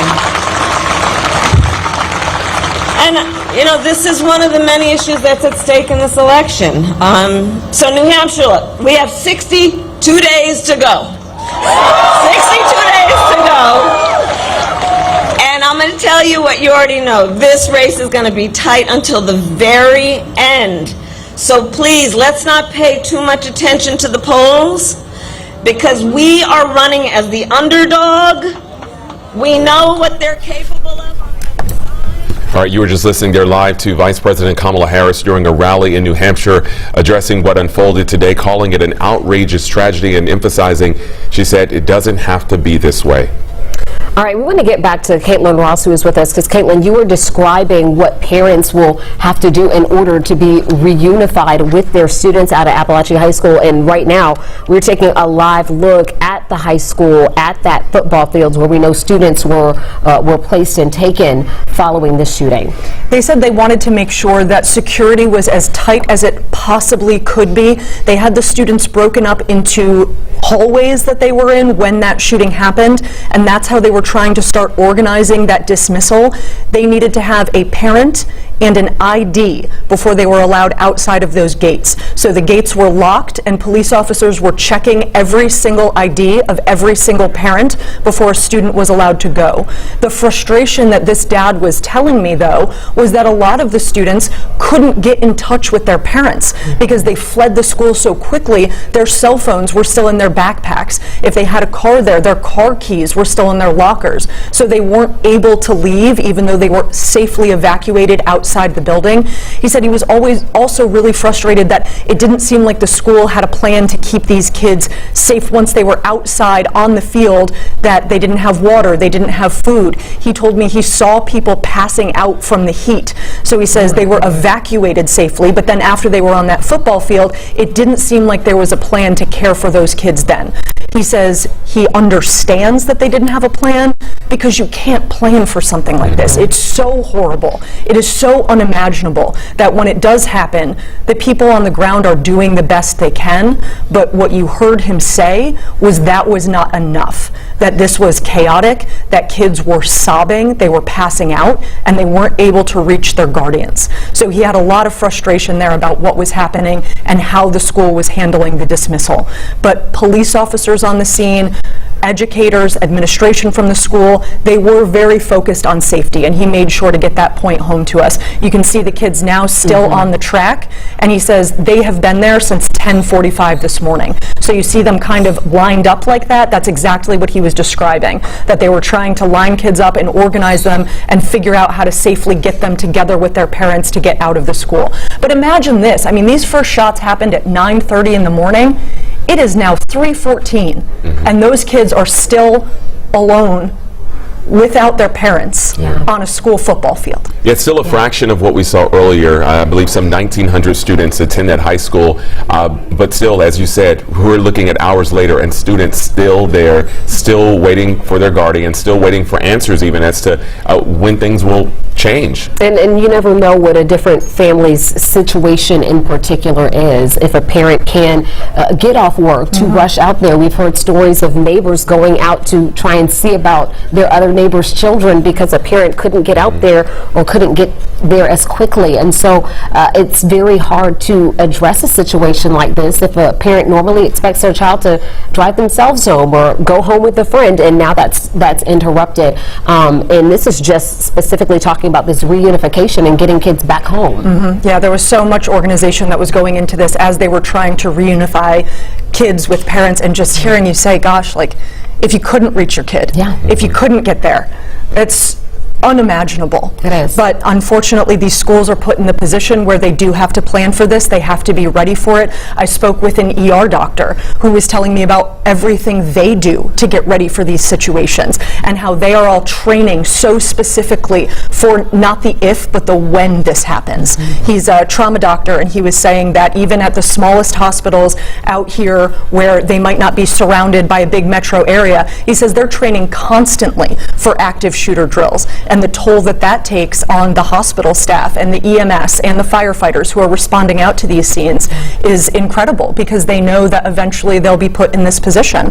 So, you know, I just asked him, what are you going to be doing if you're in that hospital this afternoon? And he says they are scrambling into position, that they train for this, and every resource at every hospital where these victims are being sent is optimizing for their care right now to do everything they can to help them heal. That's right, because we know from the GBI that people are being taken to various hospital facilities, some in Atlanta, some in Gainesville, some in Barrow. They're just being taken to various hospitals, and even if your hospital isn't here in that particular immediate vicinity, you're certainly being pressed into action to respond appropriately to what is going on here in this Barrow County community. And one of the things that we talked about today is that, you know, you prepare for things like this, right? You go through drills, but it never is the same until you really have to go through this and live this.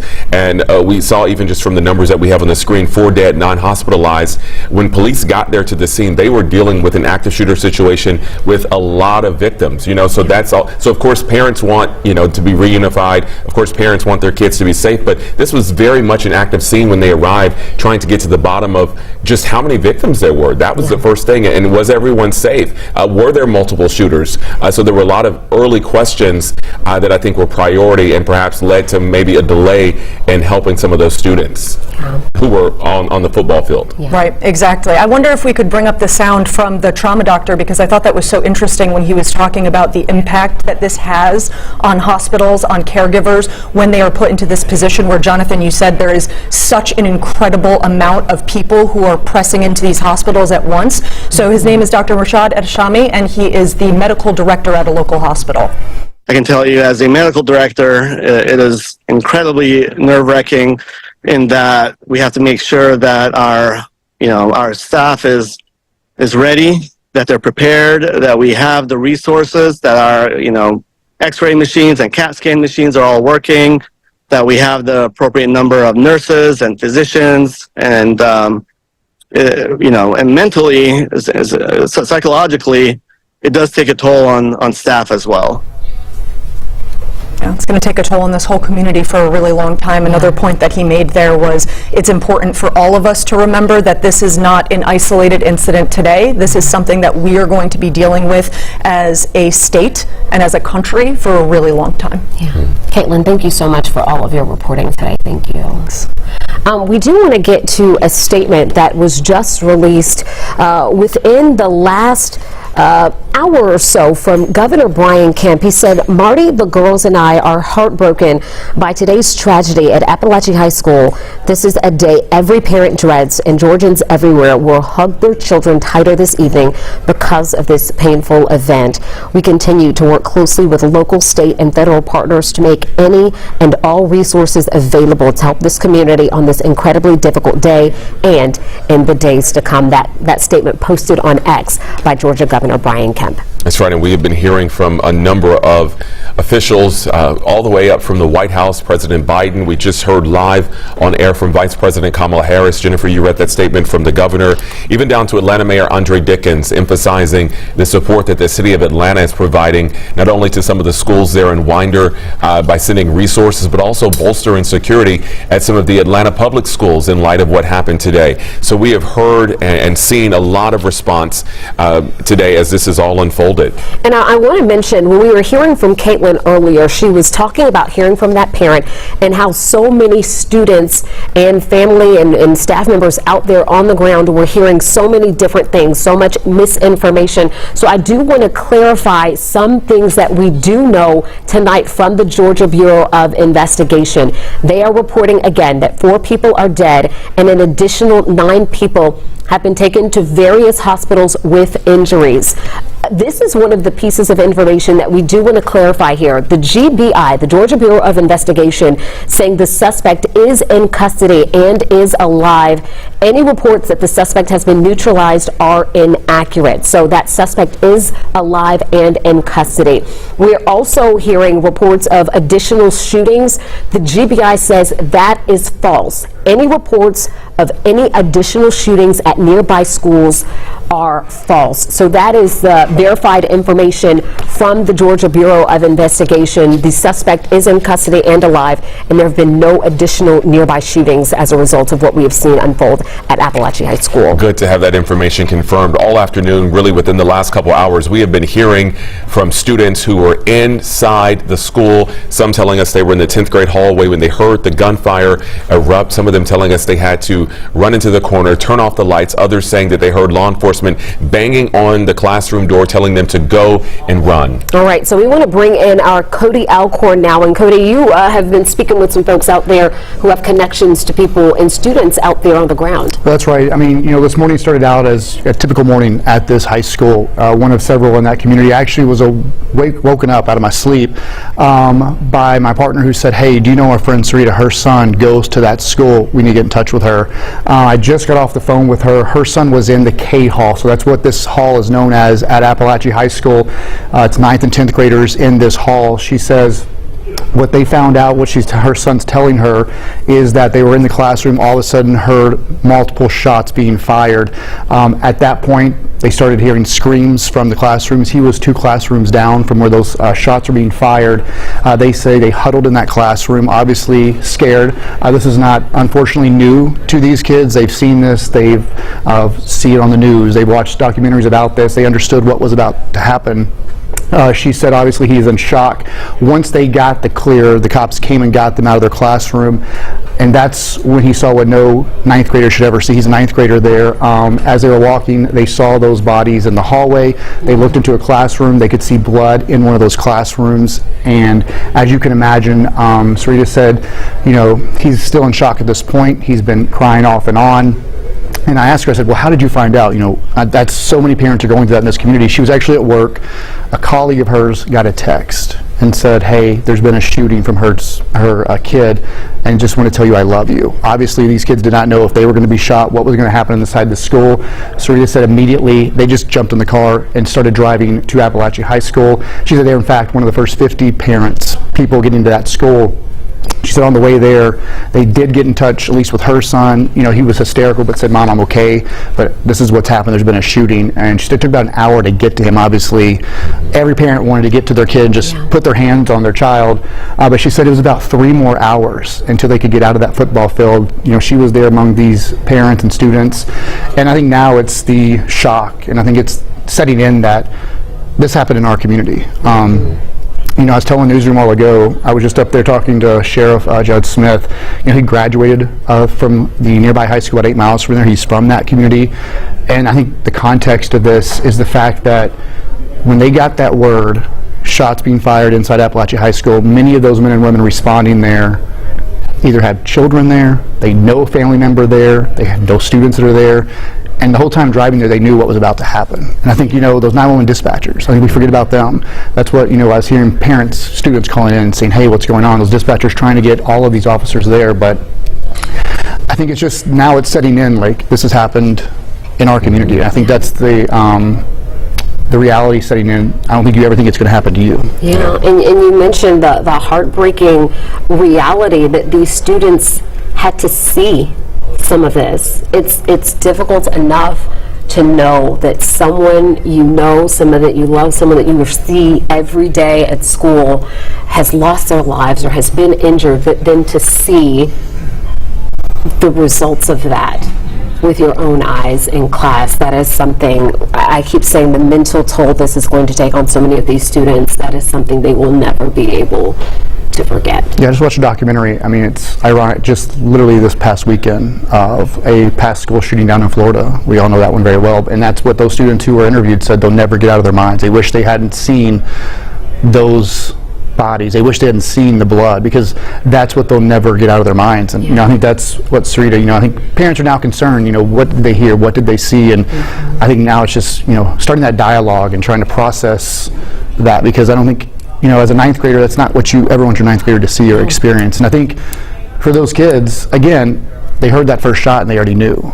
And I think it's just a terrifying, you know, once it stopped. And I think that's what, as the details come out, you know, did they engage with the shooter, how they got the shots stopped? You know, as you mentioned, there was some false reporting that the shooter was neutralized, but, you know, the person is in custody, and I think that's what everyone wants to know, why. But I think it's a complex investigation. Obviously, they're probably at the suspect's home trying to figure out how long this had been planned. Were there any more people involved? Was this a bigger type of event? But, you know, I just, you know, talking to Sarita on the phone, I think it's just, it kind of sets in, it gives you context. This town is what, I think 20,000 people. You know, this school has 2,000 students.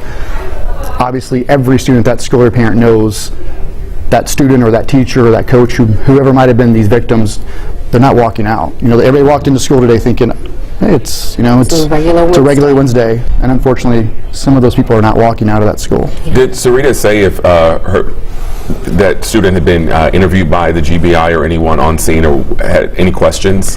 I haven't got that far. Again, she could not reach me. We've been trying to get back and forth, but cell service, that's another thing. A lot of people could not get through up there. You had 2,000 students plus their parents plus family members trying to text and call.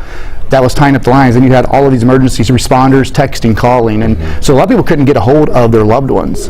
So I do not know that, but typically in these situations, you know, that is part of the process before they're released. But, you know, I didn't get a long conversation with her. I just wanted to kind of get some details before I jumped on the air here. But, you know, it seems as if they haven't been interviewed, they will have a process of doing that. But I think right now it's just trying to, again, the investigation still in its early stages, figure out how did this happen, why did it happen, making sure there are no other threats out there. Yeah, but you think about even just from learning what happened, and then you said, what about a 3-hour time frame to actually getting that reunited, that moment? I mean, just imagine that as a parent, as a student, as anyone. And, you know, I think it's really quick for us to sit here on these chairs, or parents sit at home and question how these events went. I know there's some questions about they were on that football field for 3 hours. It seemed chaotic. But again, this just happened at 9:30 this morning. These deputies, all these agencies were just on routine patrol when these shots came in. They practiced for this. But, you know, I covered the Townville shooting up in Anderson, South Carolina, Townville. I covered a middle school shooting in Greenville, South Carolina. And, you know, again, they train for this, but until it happens, you cannot put that into reality. And, you know, they're just trying to get these kids out to that football field. They're just trying to get these kids safe, and then, you know, make sure the suspects in custody, make sure the suspect is no longer a threat. And I think that's where, I think we all have to kind of step back and realize, they did a great job obviously responding, but that'll all be coming out in the days after. But right now I think the biggest concern is those students who heard the shots, those families impacted forever, and of course the school, that this will now be their history. They will always be known as, that school shooting at Apalachee High School. Yeah, and we've been hearing from our other reporters out there on the ground, Cody, and many of them have spoken with students or parents and loved ones out there who have a student in their life who heard those gunshots and described being in a nearby classroom on that 10th grade hall, hearing those gunshots. And I can't help but think that that is something that these students will live with forever. And I think, we always talk about that, the connection with these students after something like this. Right now, everything is so decisive across this country. I think this is the time when this community needs to know we're all wrapping our arms around them. I think at this point, all of that needs to stop. I think this tragedy, again, for context, this town's 20,000 people. This is a small community. Everybody knows everybody, and this will forever change the history of this town, this school, and this district. And again, I think you've got to realize and think about, again, the first responders. I mentioned the 911 dispatchers. Could you imagine sitting there this morning, those 911 dispatchers, obviously moms themselves, they know someone at that school, they know a student, getting those calls, help us, there's a shooter. I'm sure those calls will be released in the coming weeks. We'll hear those, and all they can do is send every possible resource to try to get that person to stop. And then everybody hangs up with them, and they kind of have to watch us. They have to listen in on what happens next. And I think that's when we all sit back and talk about. I think you have to, take all of that into context and perspective, because it's more than just those folks at that Apalachee High School. It's that entire community. And you speaking about the community, I do want to remind everyone, we've been telling you a couple times here, that there is a Winder community vigil that is scheduled for 7 p.m. tonight. We know that when something like this happens, so many people are looking for what they can do to help anyone, to show their support. So there is a community vigil taking place at Jug Tavern Park at 7 p.m. That's at 113 East Athens Street in Winder, Georgia. 113 East Athens Street in Winder, Georgia. Jug Tavern Park at 7 p.m. And Jonathan, we're sure that this will be very well attended with a lot of people who just want to wrap their arms around this community. And one thing, I think the big question a lot of people are asking, I'm sure you guys have asked too, about the suspect. Yeah. And I think a lot of people are looking at us like, who is this person? There's obviously reports out there, but the thing is, within just a few hours after this, they're already likely at the suspect's home. They have them identified, but there's a lot of things they have to kind of confirm before we put it out there, because once you put that out there, there's no taking that back. Yes. And it's not, I think there's a lot of things they have to look into, the suspect's family. They didn't ask for this. So I think there's a lot of things, they want to make sure before they come out and identify this person, they have all those facts out there before we put it out into the public, and you can never retract that. That's exactly what we heard from the sheriff. He's saying, look, I know the media wants details, I know the community wants all these details, but he's saying that we're just not ready to release that yet. We do expect to hear from the sheriff in that area around 4 o'clock this afternoon. He told us he would try to give us an update then, so if we do get that update, we'll bring that to you both here and online as well. And that's in just about a half an hour or so. We'll bring that to you on air, online, and in our 11 Alive News app, because we know so many people are waiting for those updates. We know there's so many questions right now about what exactly happened, how it happened, why it happened, and that is something that we will likely have to wait some days, weeks, and months in some cases to learn that information. But of course, we'll continue to work on this and bring it to you as soon as we get it. Right now, what we can tell you is that the GBI has confirmed that 4 people have been killed, 9 people hospitalized in various hospitals across our region. We know at least 1 person with a gunshot wound was taken to Grady Hospital, and we also know that 1 person each taken to Northeast Health System's Barrow and Gainesville facilities. So we know that that is at least some of the locations where some of these victims have been taken. We are working to gather more information on where other victims have been taken and what their conditions are right now. We're also working to learn more about who the people were who lost their lives, as well as this suspect. But again, that is information that we are waiting to be confirmed from the GBI, from the Barrow County Sheriff's Office, and we'll of course keep you updated as we learn more, hopefully within the next half hour or so from that Sheriff's news conference. And you mentioned, who the suspect is. The big question too is if some of the reports are out there that this suspect is a teenager, a juvenile, then the question is, how do they get the weapon? You know, where did the weapon come from? Who knew about this? And I think there's a lot of those questions. Social media, you know, there's a lot of things out there before you post anything or you report it. You know, you got to make sure it's accurate, because a lot of times we see a lot of false things being put out there in these cases. But I think that's another big question, because there have been some sources out there saying this is a teenager, a juvenile. We don't know if that student or that juvenile went to this school. And again, if that is in fact true, how did this kid get the gun? And you know, we can ask why, but I mean, you know, it goes to show you it can happen anywhere. And at this point, you know, it's not always important at this moment, but I think there are a lot of questions that have to be answered for that community, for those parents too, and especially for the victims who, as you know, they're going to want answers to. You know, they sent their kids to school this morning. And their loved ones. They're supposed to be safe. We also know that educators are out there. Staff members, support staff are also a piece of this, a very big piece of this. And again, we are working to learn more about who exactly was involved in this situation, especially when it comes to those who lost their lives on a normal day. And I did ask Rita about that. You know, there's all reports out there. We've seen sourcing, and you know, she even told me, like, that her son said it's not just students. There are faculty members. Not sure exactly, you know, their role at the school, but it's not just students who were shot. There are faculty members among the victims inside that school. And again, I think it's hard to wrap your head around, especially it's the small communities that will forever be impacted. And again, also those first responders, you see all this response here. You know, you saw Gwinnett County Sheriff's Office, Gwinnett County Police, state troopers. I mean, basically anybody that was within driving distance, they heard that call go out, because a lot of times dispatch does not have to dispatch those individuals. They hear that call. No one has to tell them to go. You know, those agencies went there, and again, every single, hundreds of them knew driving there. They weren't sure if they were going to be the first ones, but they knew when they pulled up to that school what they were about to have to do. And that's the other heroes here, because it could have went two ways for those first responders. Unfortunately, none of them were hurt. And that'll be the story too. How did they get the suspect? Well, it's not always important. I think it does show you they went there, they engaged, they likely saved lives. And you know, again, sometimes it's easy to sit back here and question the response, but I don't think you could have seen it, because if you look at social media, I mean, from everywhere, Jackson County, Hall County, people are like, where are these, is there a chase? And it was first responders coming from different communities for one goal. Stop that shooter and save those kids' lives and faculty members inside that school. Cody Alcorn for us tonight. Great perspective for us, Cody. Thank you. Right now we want to get back out live to our Molly Oak, who has been there outside the high school all afternoon. So Molly, I know you've been speaking with students and parents. What's the latest for us? Yeah, we have been talking with students over the past couple of hours as they've slowly but surely started to get released back into their loved ones' arms. I want to get straight to the sound that we heard from Camille. Here's what she heard inside the school. Well, like, first, how you doing?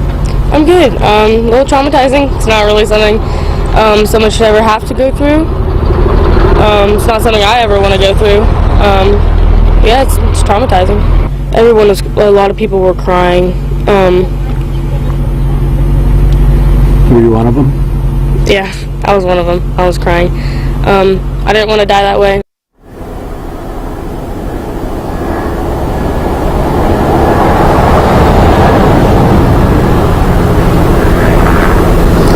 You heard her say, I didn't want to die that way. I also talked with a student who was in 10th grade who said, I thought I was going to die. I was about to walk out of my classroom just moments before to go to the bathroom.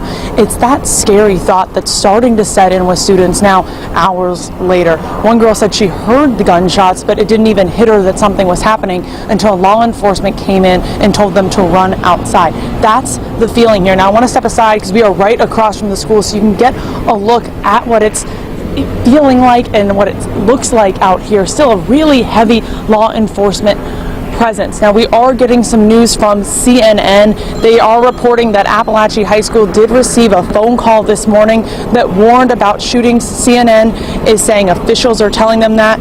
They are saying that this high school, Apalachee High School, got an earlier phone threat. That's according to multiple law enforcement officials, all coming from CNN.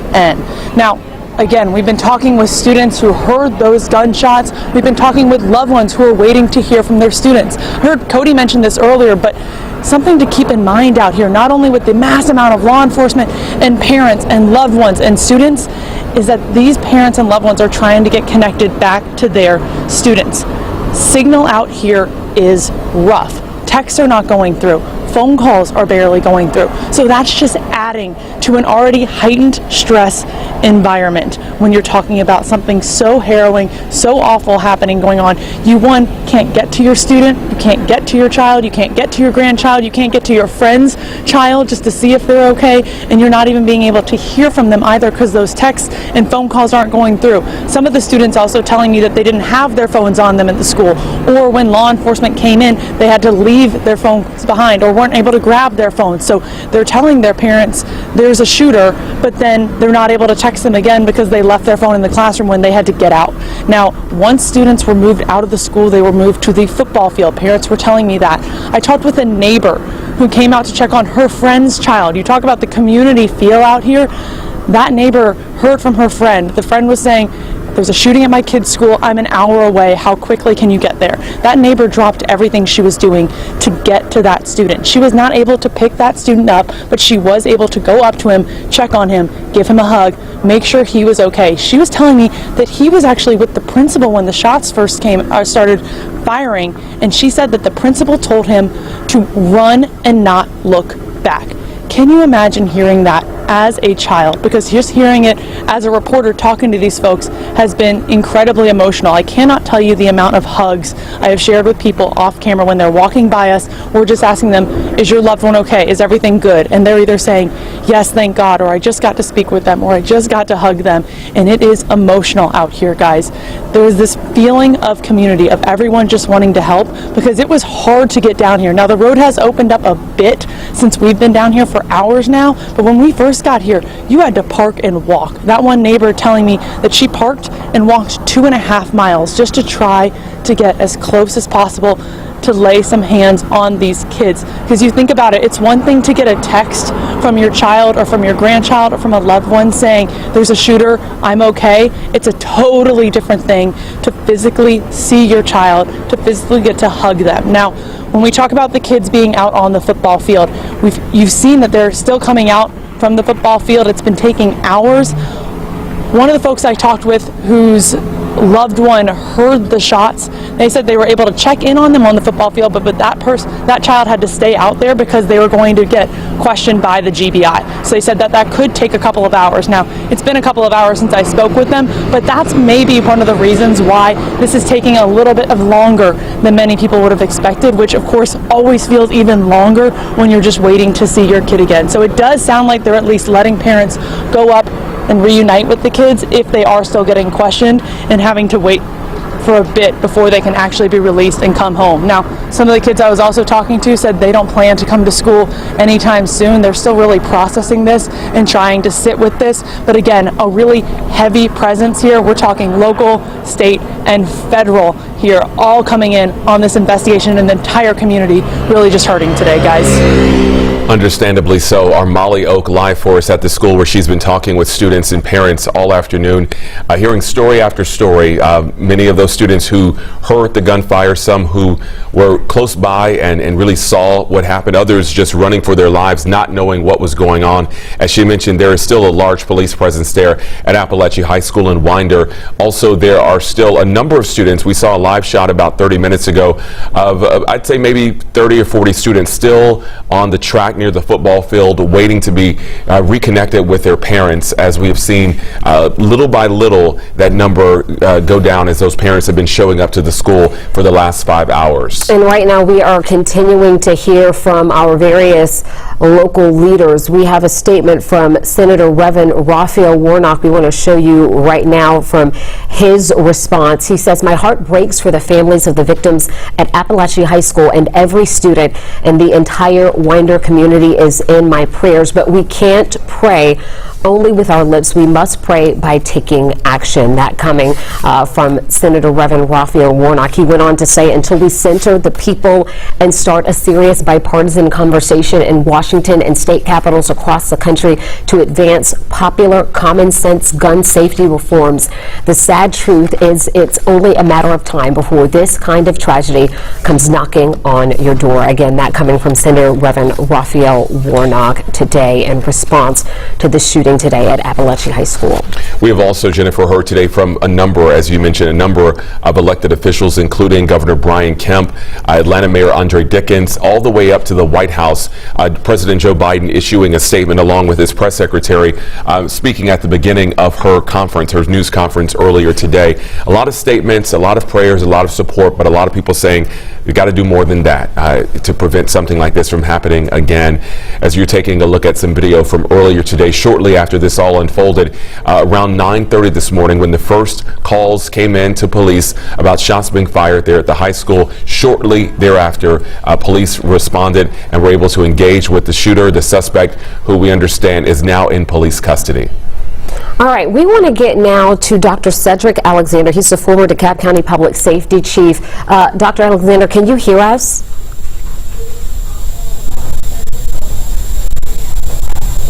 Are you able to hear us?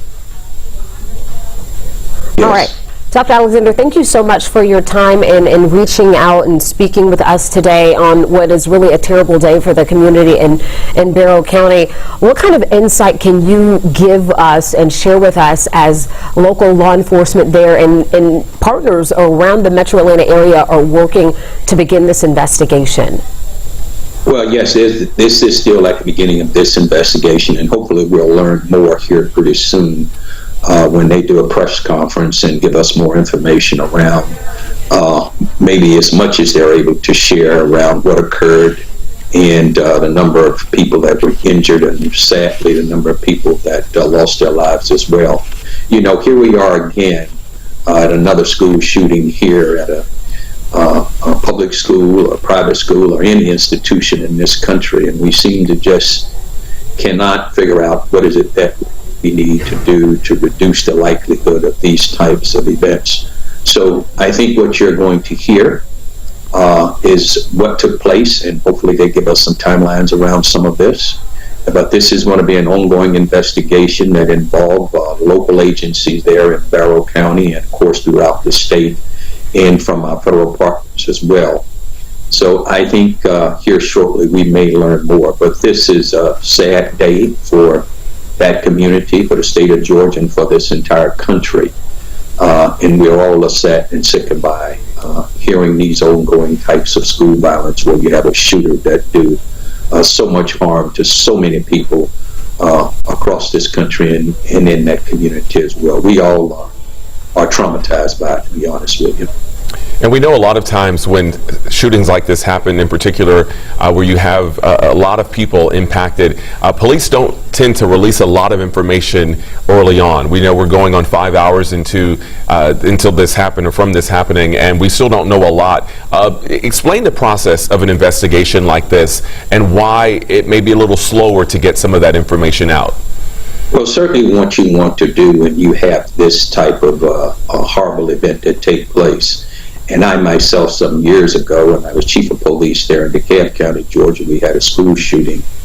And even though no one was severely injured or killed, the impact was the same. So when a chief or a sheriff or someone in a leadership position has to step out to the public and be able to share as much information as they can, because number one, the public needs to know as much as we're able to share, as long as it does not compromise the integrity of the investigation itself. But certainly we may give limited information initially because everything is so fluid. We know as much as we can. We still could have a bad guy on the scene. We still could have casualties. We just don't know. Or we could be fully engaged in a firefight. So we just have to be able to be cautious so that we don't overstate what is taking place. But as we learn more and more, it becomes very important for law enforcement to share that with the community. And communities understand that. But you're not going to get away with not saying anything at all. You have to be able to share some skeletal information, and as more information is gleaned here again, as long as it does not impact the integrity of the investigation, they are able to give the community more and more. And hopefully by 4 o'clock this afternoon, Eastern Standard Time, we'll know a little bit more than what we knew this morning. Yeah, that is what we're looking forward to. And when we're talking about what we know so far, we know that it isn't just Barrow County Sheriff Office. We know that there are also state, other municipalities, and the federal government law enforcement arms that are also working to help in this investigation. What can you say about how these partnerships come together? Because they're not the same, but they're all working toward that same common goal. They're all responding to the same situation, sometimes at various times. How does that kind of come together? Well, if it happens in any jurisdiction, certainly that local agency has control or command of that incident and that scene. Subsequent help that comes from the state and the federal government is very important help, and particularly from neighboring agencies as well, too. You may need more police officers in order to set up a perimeter, or you may have to join your SWAT teams together depending on what the mission may be at that particular time. You may have to have additional EMS units available. So if there are casualties or injuries, you're able to extract them and get them the medical attention they need as quickly as possible. But all these agencies serve a very important role in supporting each other. And of course, the federal partners, whether the ATF, the FBI, whomever, play a significant role with these resources that they have available to them, that they make available to all local agencies across the country when they're involved in these type of incidents. Dr. Alexander, we appreciate your time. I'm going to let you go, but one final question. Is there anything that you think families and members of this Barrow County community should keep in mind or remember tonight? Well, let's all keep each other in our prayers, and certainly keep that community in our prayers. It's going to be a long recovery for that community, as it will be for the rest of us. But let's keep them all in our prayers. Let's move forward, and let's also make sure, and I would encourage them to make sure, to reach out to their elected officials, because more needs to be done around the accessibility of weapons in our communities across this country. Thank you for having me. Dr. Cedric Alexander, thank you so much for your perspective and your time today. Thank you. Right now, you're taking a look again at some video from earlier today over the scene there at Apalachee High School shortly after this happened. This is a look at the sheer number of students who were there earlier this morning. This was around 10:30 or so. Some 1,900 students at the high school all shifted there to the football field, waiting to be reconnected with their parents. At last check, about 30 or 45 minutes ago, we saw that it was down to just about 30 or 40 students still waiting to be reunified with their parents. We do know several schools in the area were on lockdown as a result of what happened at the high school, including an elementary and middle school in the area. We are still waiting to get an update on those schools, whether the lockdown has been fully lifted and those students have been allowed to go home. And we also want to reiterate information coming in from the GBI, because there were some reports of additional shootings taking place at neighboring schools, and the GBI says that is incorrect. That is not factual information. We understand right now that there is a lot of misinformation out there, a lot of folks not knowing what to believe, but we do know from the GBI tonight that reports of additional shootings following this one at Apalachee High School are incorrect. We also know it's incorrect that the shooter has been neutralized. We have been told by the GBI that the suspect is in custody and that person is alive. So that's some new information, or rather some confirmed information that we have from the Georgia Bureau of Investigation, as people are continuing to look for any other sort of information that they can get tonight. And hopefully in about 10 minutes or so, we will get more information from the Barrow County Sheriff's Office. They told us when they spoke earlier that perhaps around 4 o'clock we might get some new details. We may have an opportunity to ask questions, and so we are standing by for that, and we will bring it to you live on air and online at 11alive.com and inside our 11 Alive news app as soon as that begins. We are also getting some new information coming in from our Zach Merchant, who is at one of the hospitals, telling us now, confirmed that Northeast Georgia Health System now treating 3 Apalachee High School shooting gunshot victims.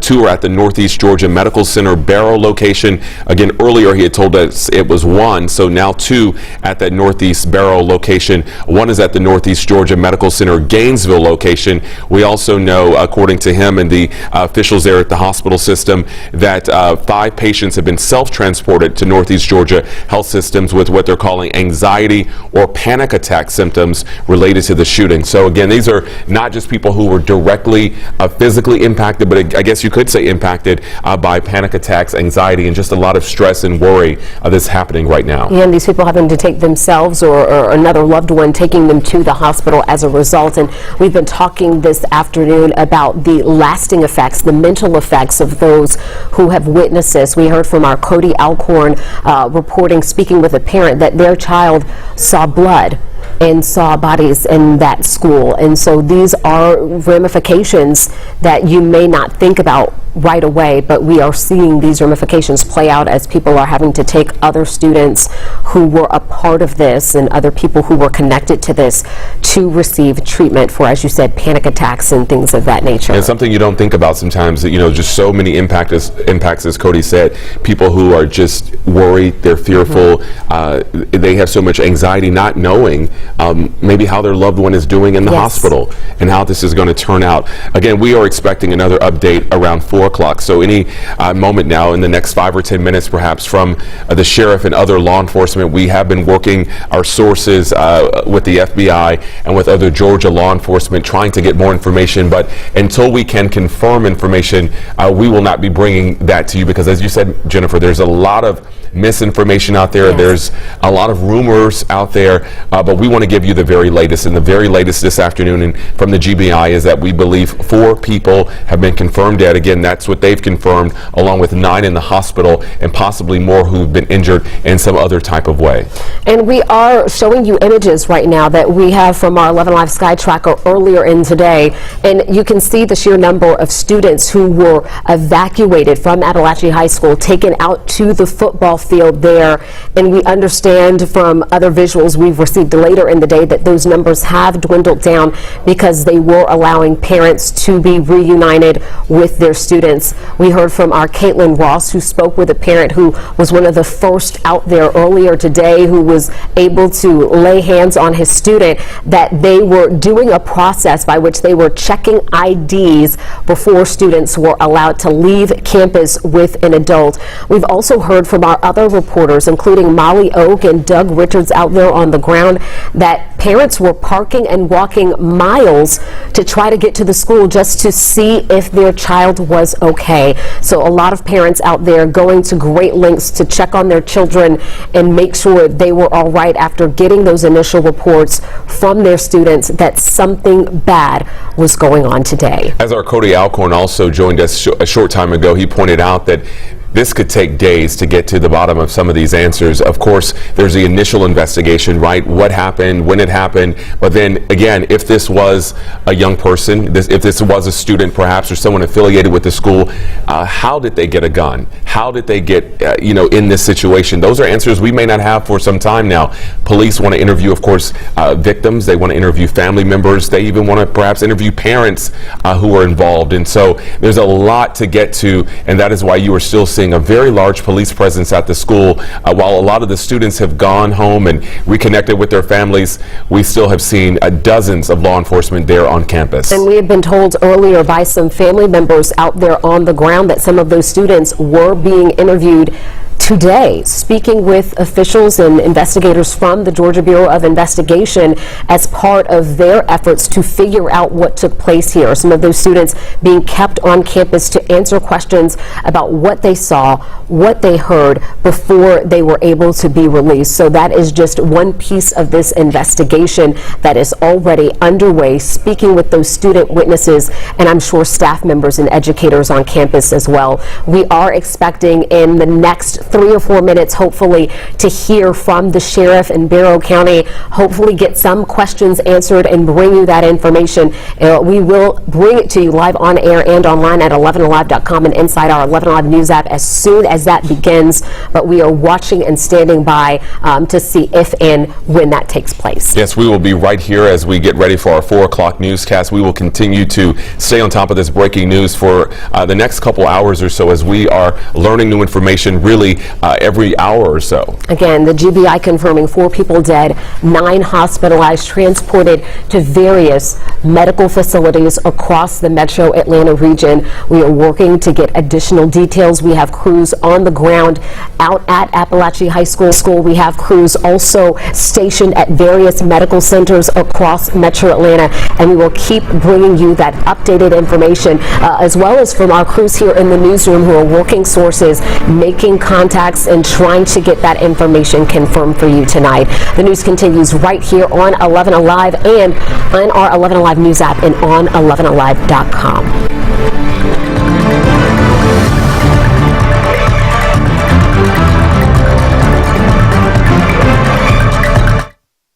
And we explain how you may unknowingly slow down firefighters by limiting access to fit them all in. You need a team with the experience, knowledge, and results it takes to win for you. That's the Strong Arm. Proud partner of the Atlanta Braves. Bounce from one doctor to the next. Does it have to be like this? At Kaiser Permanente, we have a different kind of health care. So, how did you like that? Where all of us work together for all that is you. Introducing Zaxby's new chicken finger tacos. One with pico and creamy chipotle ranch, and the other with bacon and avocado ranch. Chicken experts since 1990. Taco experts since now. Woo, saucy! Zaxby's. It's your thing. Do what you wanna do. I can't tell you who to sock it to. It's your thing. Do what you wanna do. I can't tell you who to sock it to. If you want me to love you, oh, it's your thing. Do what you wanna do. I'm attorney John Foy. After you've been injured, you need a team with the experience, knowledge, and history of results it takes to win for you. That's the Strong Arm. Proud partner of the Atlanta Braves. Time and Temp, sponsored by Disney's The Lion King at the Fox Theater, October 2nd through 20th. 11 Alive News at 4 p.m. starts now. And we continue to follow breaking news at this hour at 4 o'clock. At least 4 people are dead after a mass shooting at Apalachee High School, according to the Georgia Bureau of Investigation. And here's what we know right now. An additional 9 people were taken to area hospitals with injuries, and the suspect is alive and still in custody. We have been covering this ever since reports of that shooting started coming in just after 9:30 today. That's right. So to give you an idea of where exactly this is happening, we're talking about Apalachee High School. This is in Barrow County, about 45 miles away from Atlanta, about an hour depending on what the traffic is like. And tonight we do have team coverage. We want to start with 11 Alive's Ron Jones, who is live for us at the school. Ron, we know that there's information coming in. We did just hear that a press conference is supposed to be coming down here in about a half hour, 4:30. Yeah, we're monitoring that situation right now, Faith, but I tell you, I just can't imagine. I'm a dad. I'm a grandpa. I can't imagine getting that call. Can't imagine getting that text from family and friends, maybe the student, maybe your child, maybe teachers, or maybe you have a staff member that works here at Apalachee High School, and you're wondering, is everything okay? And so my heart goes out to them, a lot of prayers for them as well. As we were walking up here to the high school, we saw a line of folks who were, these were mainly parents and their children. They were walking down the street about a mile away from where their cars are parked. Everyone's looking down, everyone's sad. We saw tears as well, and understandably so, right? For you to get this type of message, especially when you learn later on that 4 people have been confirmed dead, multiple people injured at the same time. So of course you're going to be concerned not only just for your child, but you're going to be concerned for the other students as well, and those parents too.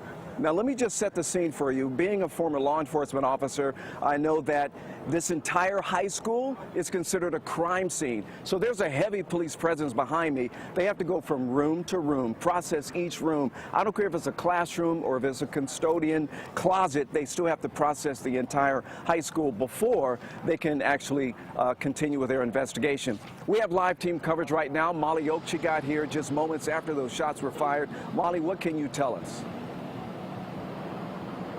Well, Ron, from the outside, you know, we have seen dozens and dozens of law enforcement, not only right outside the school, but all the way down for blocks. I mean, people were telling me they had to park their car miles away just to get anywhere close. I want to step aside so you can see what we're seeing right now. We are right outside of the high school, and guys, from someone who's been out here for hours, this law enforcement presence has not dwindled. Now, this is what's happening on the outside. I've also been talking to students. Here's what they say happened inside the school.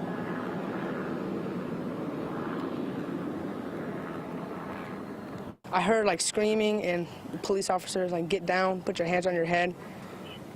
It was crazy. And then when they were clearing their building, like the rooms, because you know sometimes the shooters hide amongst the kids, they were clearing our room and they busted the door and they had an AK at us, like telling us to put your hands in the air.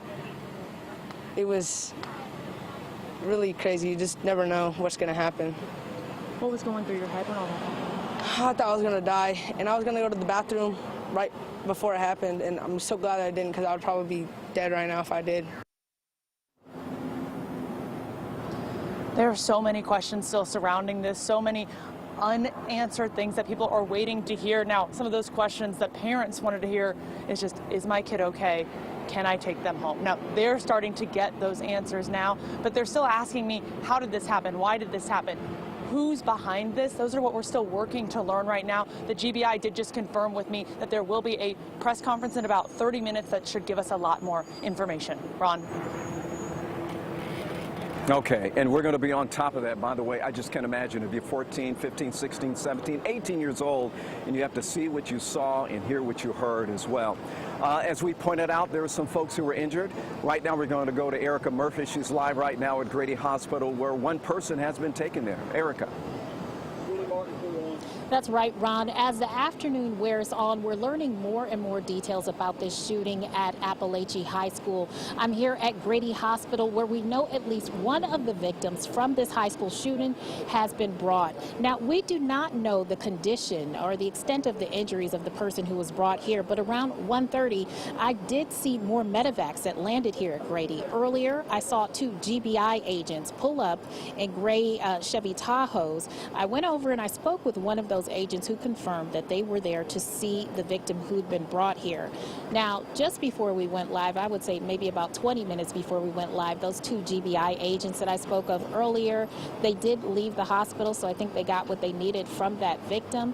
I did reach out to hospital officials to confirm if those 2 additional medevacs that I saw were bringing more victims from that shooting to the hospital. As soon as I get a response from them, of course, I will share that information with you. Back to you, Ron.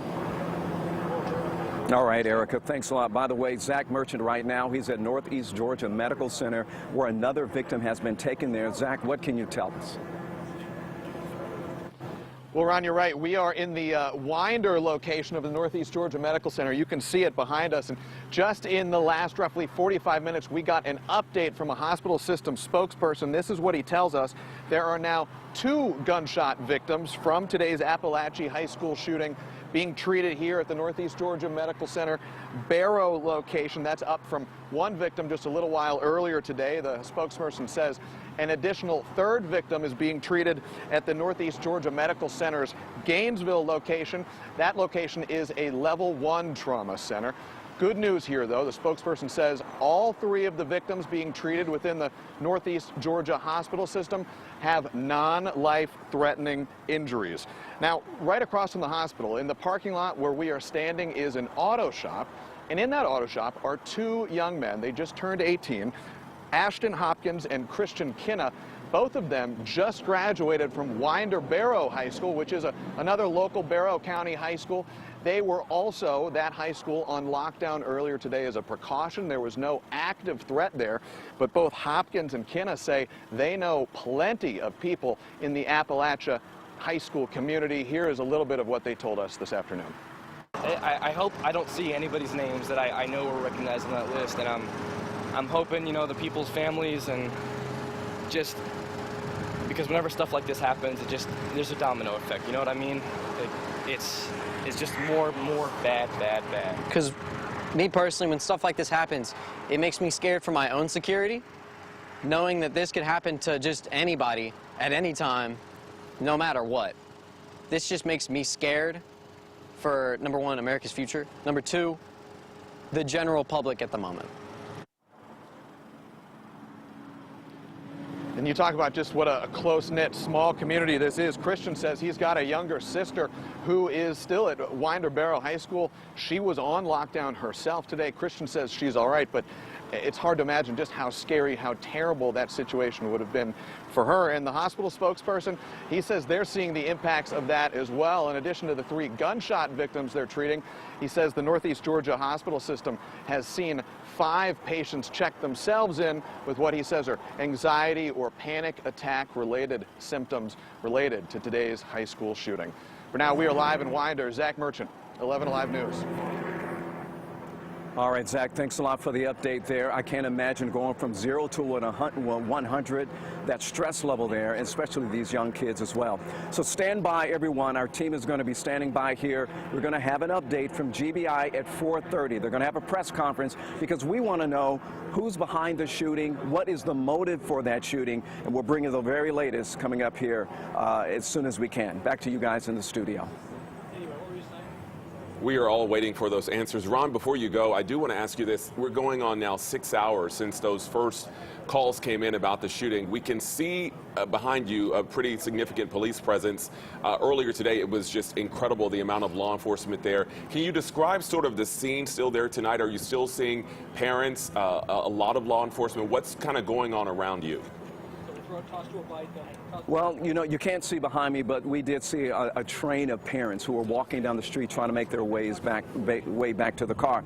But keep in mind, anytime you have an active shooter situation, you're not just going to have one agency that's going to show up. Barrow County is not just going to show up, but you're going to have multiple agencies that are going to show up. They're going to be, they call that mutual aid, where they're trying to help out the other agencies, and they've already had this plan in place. So, as I pointed out at the top of the broadcast, there is an army of law enforcement behind me, and they have to process the entire high school, not just a section, not just where the shooting occurred, but interior part of that high school, the exterior part of the high school. And as Molly pointed out, law enforcement is going to be here for quite some time.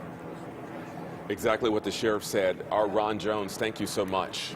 Thank you so much, Ron, and so many unanswered questions still. Like Ron was saying, we are expecting a press conference to come down at 4:30 that will answer, hopefully, a lot of the questions that so many people still have. How long did it take law enforcement to get there? Was this just one shooter or many shooters? We do have some new information from NBC News reporting that the suspected shooter is a teenager. Multiple senior law enforcement officials telling NBC News this. Police are still trying to determine with certainty the individual's name and whether or not they had a prior affiliation with the school. So that is information that we're getting right now. But again, we are hoping that the GBI will give us some more concrete information at 4:30. Any moment now. And we, of course, are going to continue to stay on top of this story. We'll take a quick break and be right back. How does Care First Blue Cross Blue Shield build healthier communities? With accessibility. At DC Prep, we help students from DC's underserved communities achieve their dreams through access to strong academics and social-emotional education. So we need a healthcare partner who can be there for our teachers just as much as we are there for our students. Care First delivers high-quality care that's accessible, and they actively work with our staff so they can be at their best for those who need it most. When it's time to choose the right products for your project, Ferguson makes sure everything runs smoothly from start to finish. Shop the best selection of brands like Le Cornu at your local Ferguson Bath Kitchen.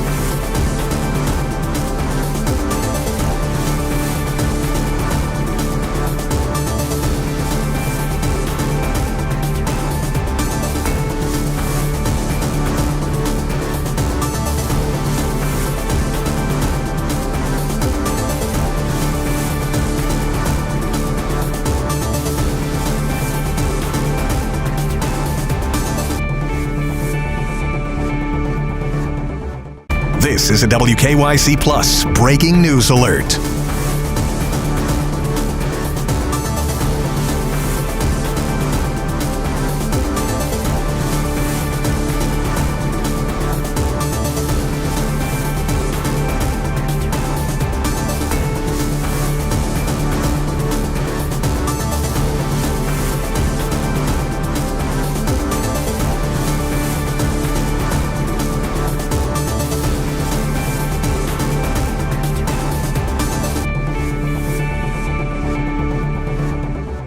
This is a WKYC Plus breaking news alert.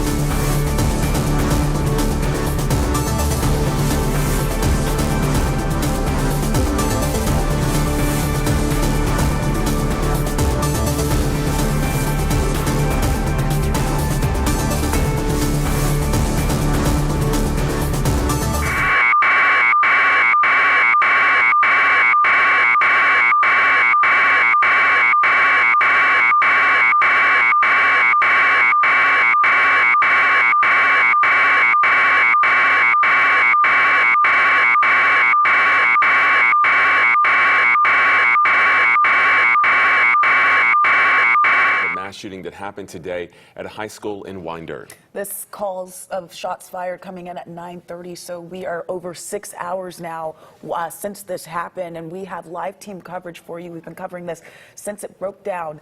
We want to head out to Molly Oak right now, who is live at the high school with more information on what we know. Molly, you reported to us in our last conversation with you that we're expecting some solid, concrete information to come out of a press conference at 4:30.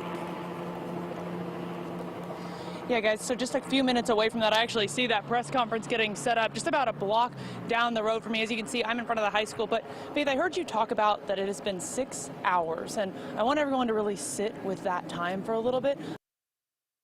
From your child or loved one saying, there's a shooter, I'm hearing gunshots, and then nothing for hours. Now, you can see that even hours and hours later, it is still a heavy presence at this school. So even though the school went into a hard lockdown earlier this morning when those reports first came out, it has essentially been on a lockdown since then. Now, one thing to keep in mind that there are so many law enforcement folks out here. There are parents, there are students, there's media, to be honest.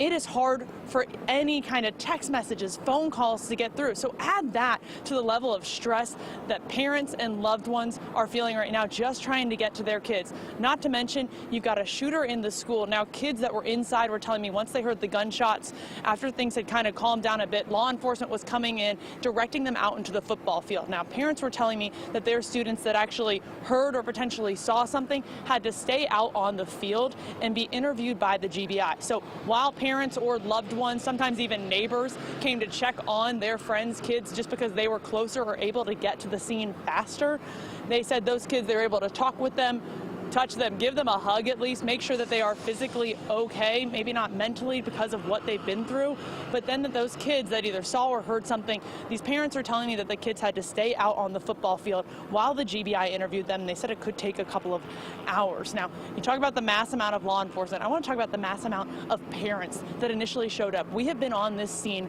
for hours, and we've slowly been able to inch closer to the school, but at first we had to park a while away, and we watched parents doing that as well. They were really just ditching their cars on the side of the road, to be honest. We saw some parents grabbing scooters, grabbing golf carts, some parents just sprinting toward the school, trying to get any answers they could, asking us what we had known. And I know there was frustrations from a lot of parents because so many different things were going around. Did this happen? How many people were injured? Was there multiple shooters? There have been so many questions. Now, we did get confirmed from the GBI that 4 people were dead, 9 people were injured. We have not been able to get a lot more information since then. However, this press conference will be happening any minute now. The GBI telling me it should be happening at 4:30, so about 14 minutes away. We're expected to get a lot more concrete information on what happened here early this morning at the high school. Guys.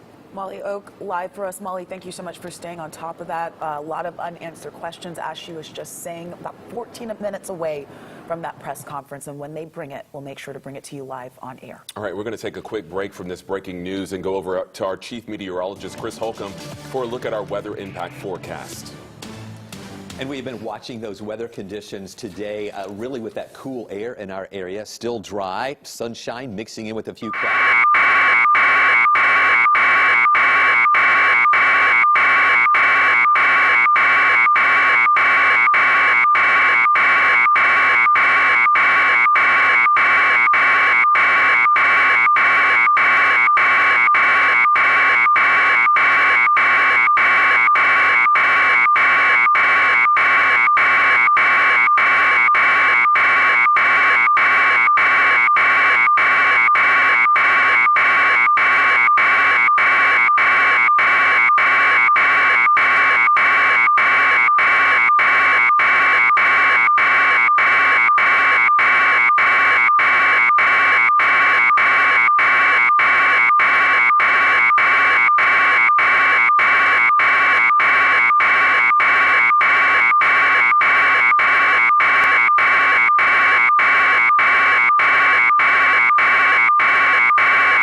This is a WKYC Plus breaking news alert.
Again, we are awaiting a news conference from law enforcement in Winder in just about the next 10 minutes or so. But right now, we are joined by Georgia State University criminology and criminal justice professor, Dr. Thaddeus Johnson. Dr. Johnson, thank you so much for being back with us this afternoon.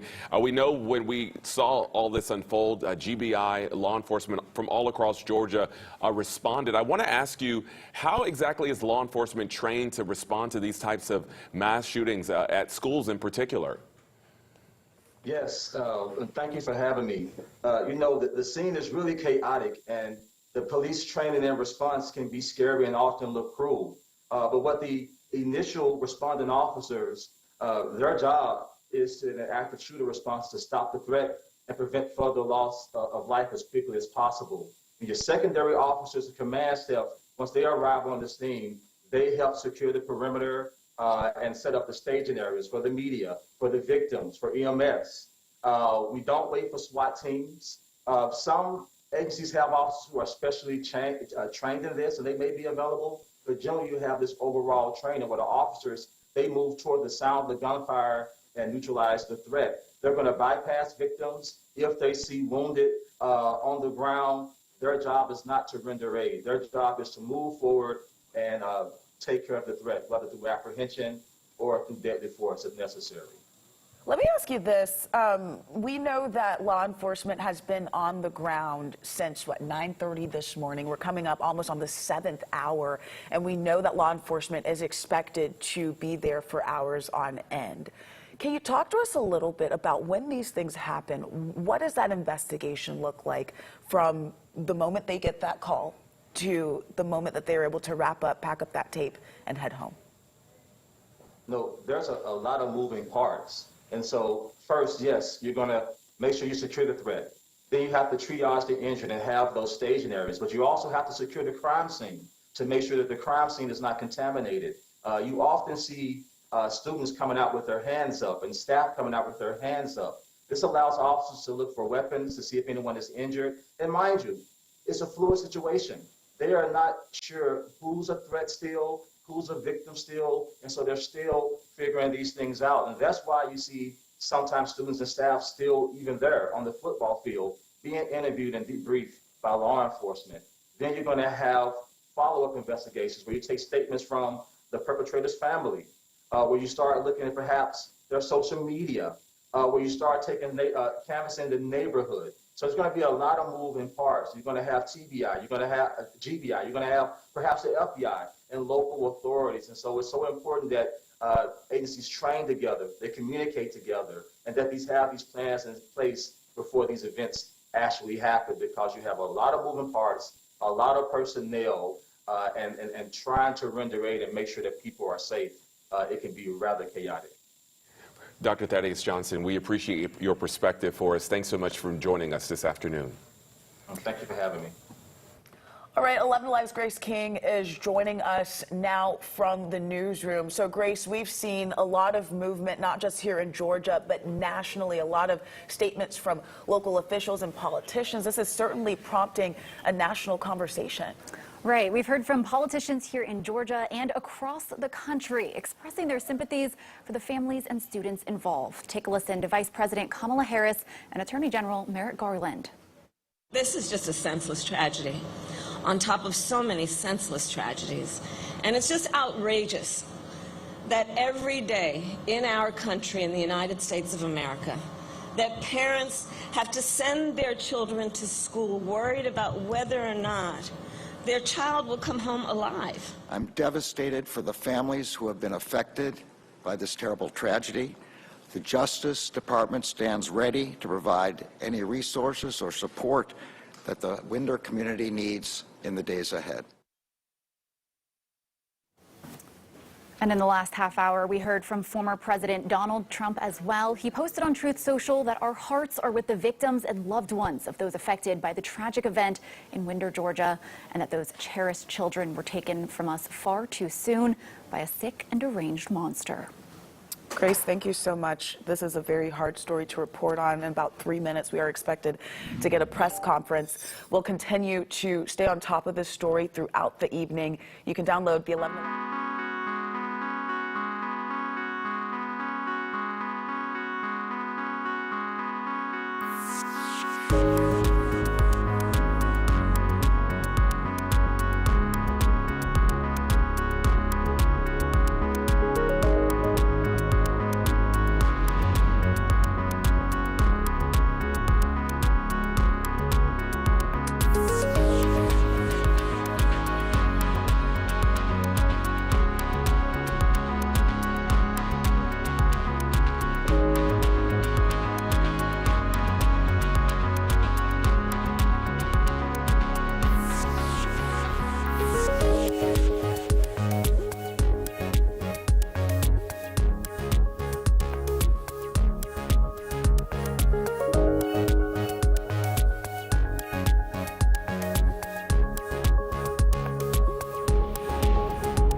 Right now at 4:30, we continue to follow breaking news. At least 4 people are dead after a mass shooting here at Apalachee High School, according to the Georgia Bureau of Investigation. We have also learned within just the last few minutes that the school district will be closed. All schools in Barrow County closed for the rest of this week.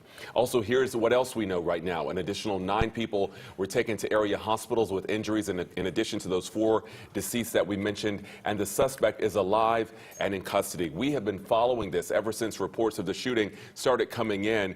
The shots, according to police, started coming in around 9:30. We started hearing about it shortly after that. So we are definitely on the 7th hour here. In just a moment, we are expected to have a press conference and hear from the GBI as well as some other local officials about what happened and answer some of the questions that so many of you, so many parents, family, and friends have about this.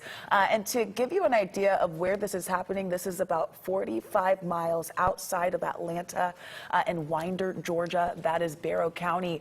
Ron Jones is joining us live from the school right now. We can see still a very, very thick police presence as we await for this press conference. Ron. Yeah, that's right, Faith. So heavy police presence, but we can also tell you that we may be just moments away from this press conference. Over my shoulder, I don't even know if you can see to my left here, Dan, I don't know if we can push that way or we can still see it. You can see that there's a lot of law enforcement officials walking this way, and it appears that the GBI is with them as well. And as you pointed out, Faith, we have a lot of questions. Who the shooter is, why did they pull the trigger on so many people right here at Apalachee High School, and what was the motivation behind it? Did they work in concert with someone else? So we're going to be able to hear from them in a minute. And also later on in the broadcast, we're going to hear from some of our reporters who got here just moments after those shots were fired. Molly Oak, she was here, and she spoke with some of the students who saw the horrific scene as someone, she says, walked inside of one of the classrooms with an AK-47, telling everyone to put their hands up. Kids running for cover, trying to get out of the way as well. So once again, we're just moments away from this press conference. They're still set up here. We have also a couple of teams at some of the hospitals as well. Grady Hospital, Northeast Georgia Medical Center, where some of the victims were taken there. A lot of unanswered questions, and hopefully we get those questions answered right now. I believe they've just stepped to the podium. Why don't we go there right now? At approximately 10:20 a.m. this morning, the Barrow County Sheriff's Office received alerts about reports of an active shooter and radio traffic from school resource officers concerning the same concern, or having the same concern. Within minutes, law enforcement was on scene, as well as 2 school resource officers assigned here to the school who immediately encountered the subject within just minutes of this report going out. Once they encountered the subject immediately surrendered to these officers, and he was taken into custody. Additionally, what I want you to know as of now, there are 4 individuals who are deceased, 9 that have been taken to local hospitals with various injuries. Of those that are deceased, 2 were students and 2 were teachers here at the school. The priority right now for us within this investigation is to gather all the facts, to make sure that we're accurate with it, because this is a murder investigation. As the sheriff mentioned earlier this morning, the shooter is in custody. His name is Colt, that's C-O-L-T, Gray. He is a 14-year-old student here at the school, G-R-A-Y. He is a 14-year-old student here at the high school. Again, he has been taken into custody. He will be charged with murder, and he will be tried as an adult and handled as an adult. We're coordinating these charges and obviously this investigation with District Attorney Brad Smith, who is the District Attorney for the Piedmont Judicial Circuit here. Since earlier this morning we talked with you, and since the incident occurred, numerous interviews have been taking place through our investigation with students, faculty, as well as any other witnesses that we could identify. Law enforcement had a very, very swift response to this incident once the incident was determined that there was a concern here. Those resources, whether it was in that response or throughout this investigation to assist, came obviously from the Sheriff's Office here, from other local law enforcement agencies, state law enforcement agencies, and federal law enforcement agencies as well. To include, not to be left out, multiple EMS personnel, multiple fire personnel, and agencies. Those agencies responded here as well today, and I am extremely grateful, as I know the sheriff is, for that quick response and the partnerships of working here together with what all has gone on.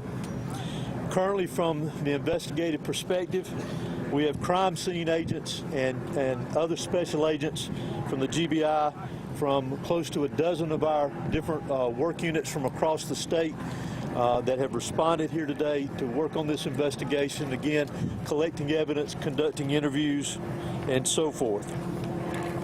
I do want to pass this along, that if anyone has any information that wants to be passed on concerning this investigation, that they can do that anonymously at our tip line at 1-800-597-TIPS or 1-800-597-8477. They can also report this on by downloading the See Something, Send Something app. That can be done by Android or Apple phones, either one. If they need to report any tips concerning this investigation. Let me close out before I turn this over to the sheriff and let you just remind you that this is still a very active investigation. There is still a lot that is very, very fluid, conducted, that will continue on into the night, as well as crime scene work and collecting and gathering evidence. But what is more important for me to mention here to you is my heartfelt sympathy to the parents, the students that were here today. Regardless of where they were in the school, this has got a great impact on them as well as on this community. My thoughts and prayers, along with everybody standing behind me and every law enforcement agency in this state, and many, I will tell you, around this country, they are in our thoughts and prayers. And we will continue with that. We ask for your patience as we continue through this, and we'll continue to try to give you as many updates with information as we can to keep you informed. But thank you for being here. I'm now going to turn it over to Barrow County Sheriff Judge Smith. Thank you. Director, would you spell your name, please? H-O-S-E-Y. Thank you. Good afternoon. I'm Sheriff Judge Smith at the Barrow County Sheriff's Office. I never imagined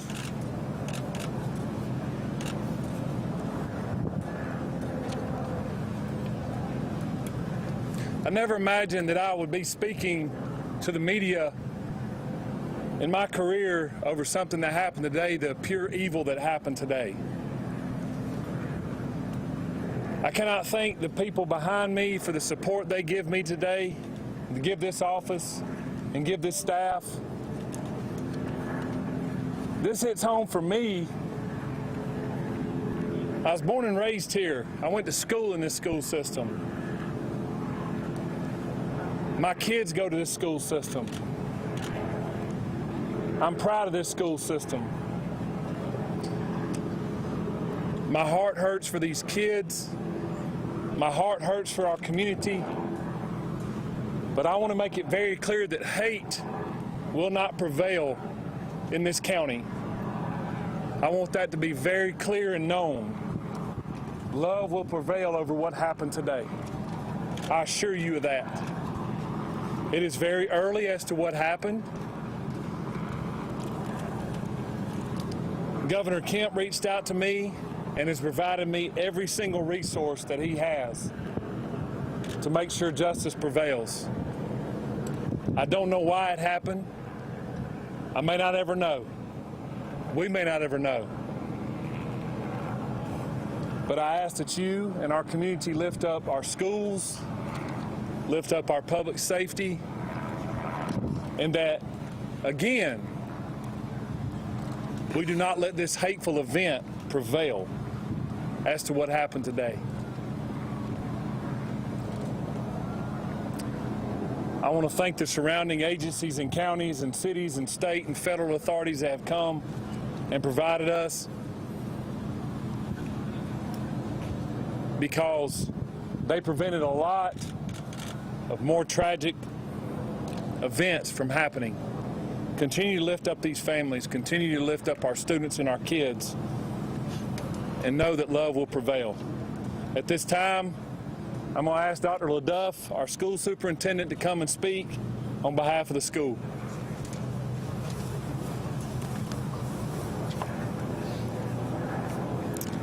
Good afternoon. I'm Dallas LaDuff. I'm the superintendent of Barrow County School System. I want to thank the Barrow County Sheriff's Office and all of our law enforcement partners for their swift response today, along with that of our staff. I'd also like to thank our community for their response and patience as we work to reunify the students with their families here today and secure the rest of our school campuses. Our schools will be closed for the remainder of this week as we cooperate fully with law enforcement to get answers to the many questions that we all have about this incident here today. But as we are closed, our central offices will remain open, where we will have grief counseling available for our community every day this week and thereafter as we support each other through this terrible event. In closing, I just want to say to our community, as a school system, we are here for you, we support you, and we are ready to get you any support that you may need as we grieve through this together. Thank you. Sheriff, if you're saying hate will not prevail in this community, are you investigating this as some sort of hate crime? Well, shortly, if someone decides to take a firearm into a school where kids are given an education or entitled to an education and want to harm others, to me, it's hateful. Sheriff, can you talk about the initial interaction between whoever was able to stop the shooter? Can you describe that to us? How did it go down? What exactly happened for us? Obviously, the shooter was armed, and our school resource officer engaged him, and the shooter quickly realized that if he did not give up, that it would end with an OIS, or an officer-involved shooting. He gave up, got on the ground, and the deputy took him into custody. Sheriff, any idea how the weapon got inside the school? And was there any warning that this was going to happen? Not that I'm aware of. Again, very early, and we're still looking into that, whether or not, or how he obtained it and how he got it into school. Sheriff, have you been in touch at all with his parents or his family to learn more about what led up to these moments? We have. Any information you can share? No. What kind of weapon was it? It seems like you have a large Hispanic population. Have you been able to communicate with the people in their language to make sure that everybody knows what's happening? Yes, sir, I have. The school and our office has people that speak in Spanish, and they have spoke to those folks as well. Yes. Sheriff, is the shooter speaking with the law enforcement now? Sorry. Is the shooter talking, and is he saying why? The shooter was interviewed, and he was speaking with our investigators earlier, along with the GBI. How is that helping you, Sheriff? It is helping our investigation. Sheriff, is reports of threatening calls perhaps made to the school prior to the shooting? Is that accurate? None that I'm aware of. Were all 9 injured victims shot? In some capacity, yes. Sheriff, can you tell us about the 2 individuals deceased and was one targeted? We don't know of any targets at this point. Last question. Sheriff, what kind of weapon was used? Have you identified the weapon? We have not identified that at this point, no. Sheriff, is there a connection? This is the last question I'm going to take. Sheriff, is there a connection between the shooter and the victims? None that I'm aware of. Was this a student here at the school? I know that you have a lot of questions about the student and that we mentioned that we identified earlier. Keep in mind that that's part of our investigation, that we're looking into every aspect of that individual, his connection here at the school. Obviously, as I mentioned earlier, he was a student here. So as part of our investigation, we're looking into all aspects, current and prior, involving that individual. Can you tell us how many rounds were fired? He is a student. Can you tell us how many rounds were fired? The shooter is a student, yes. When can we expect the We do not know how many rounds. Director, has the shooter had any past history with law enforcement? For now, this is the information that we have.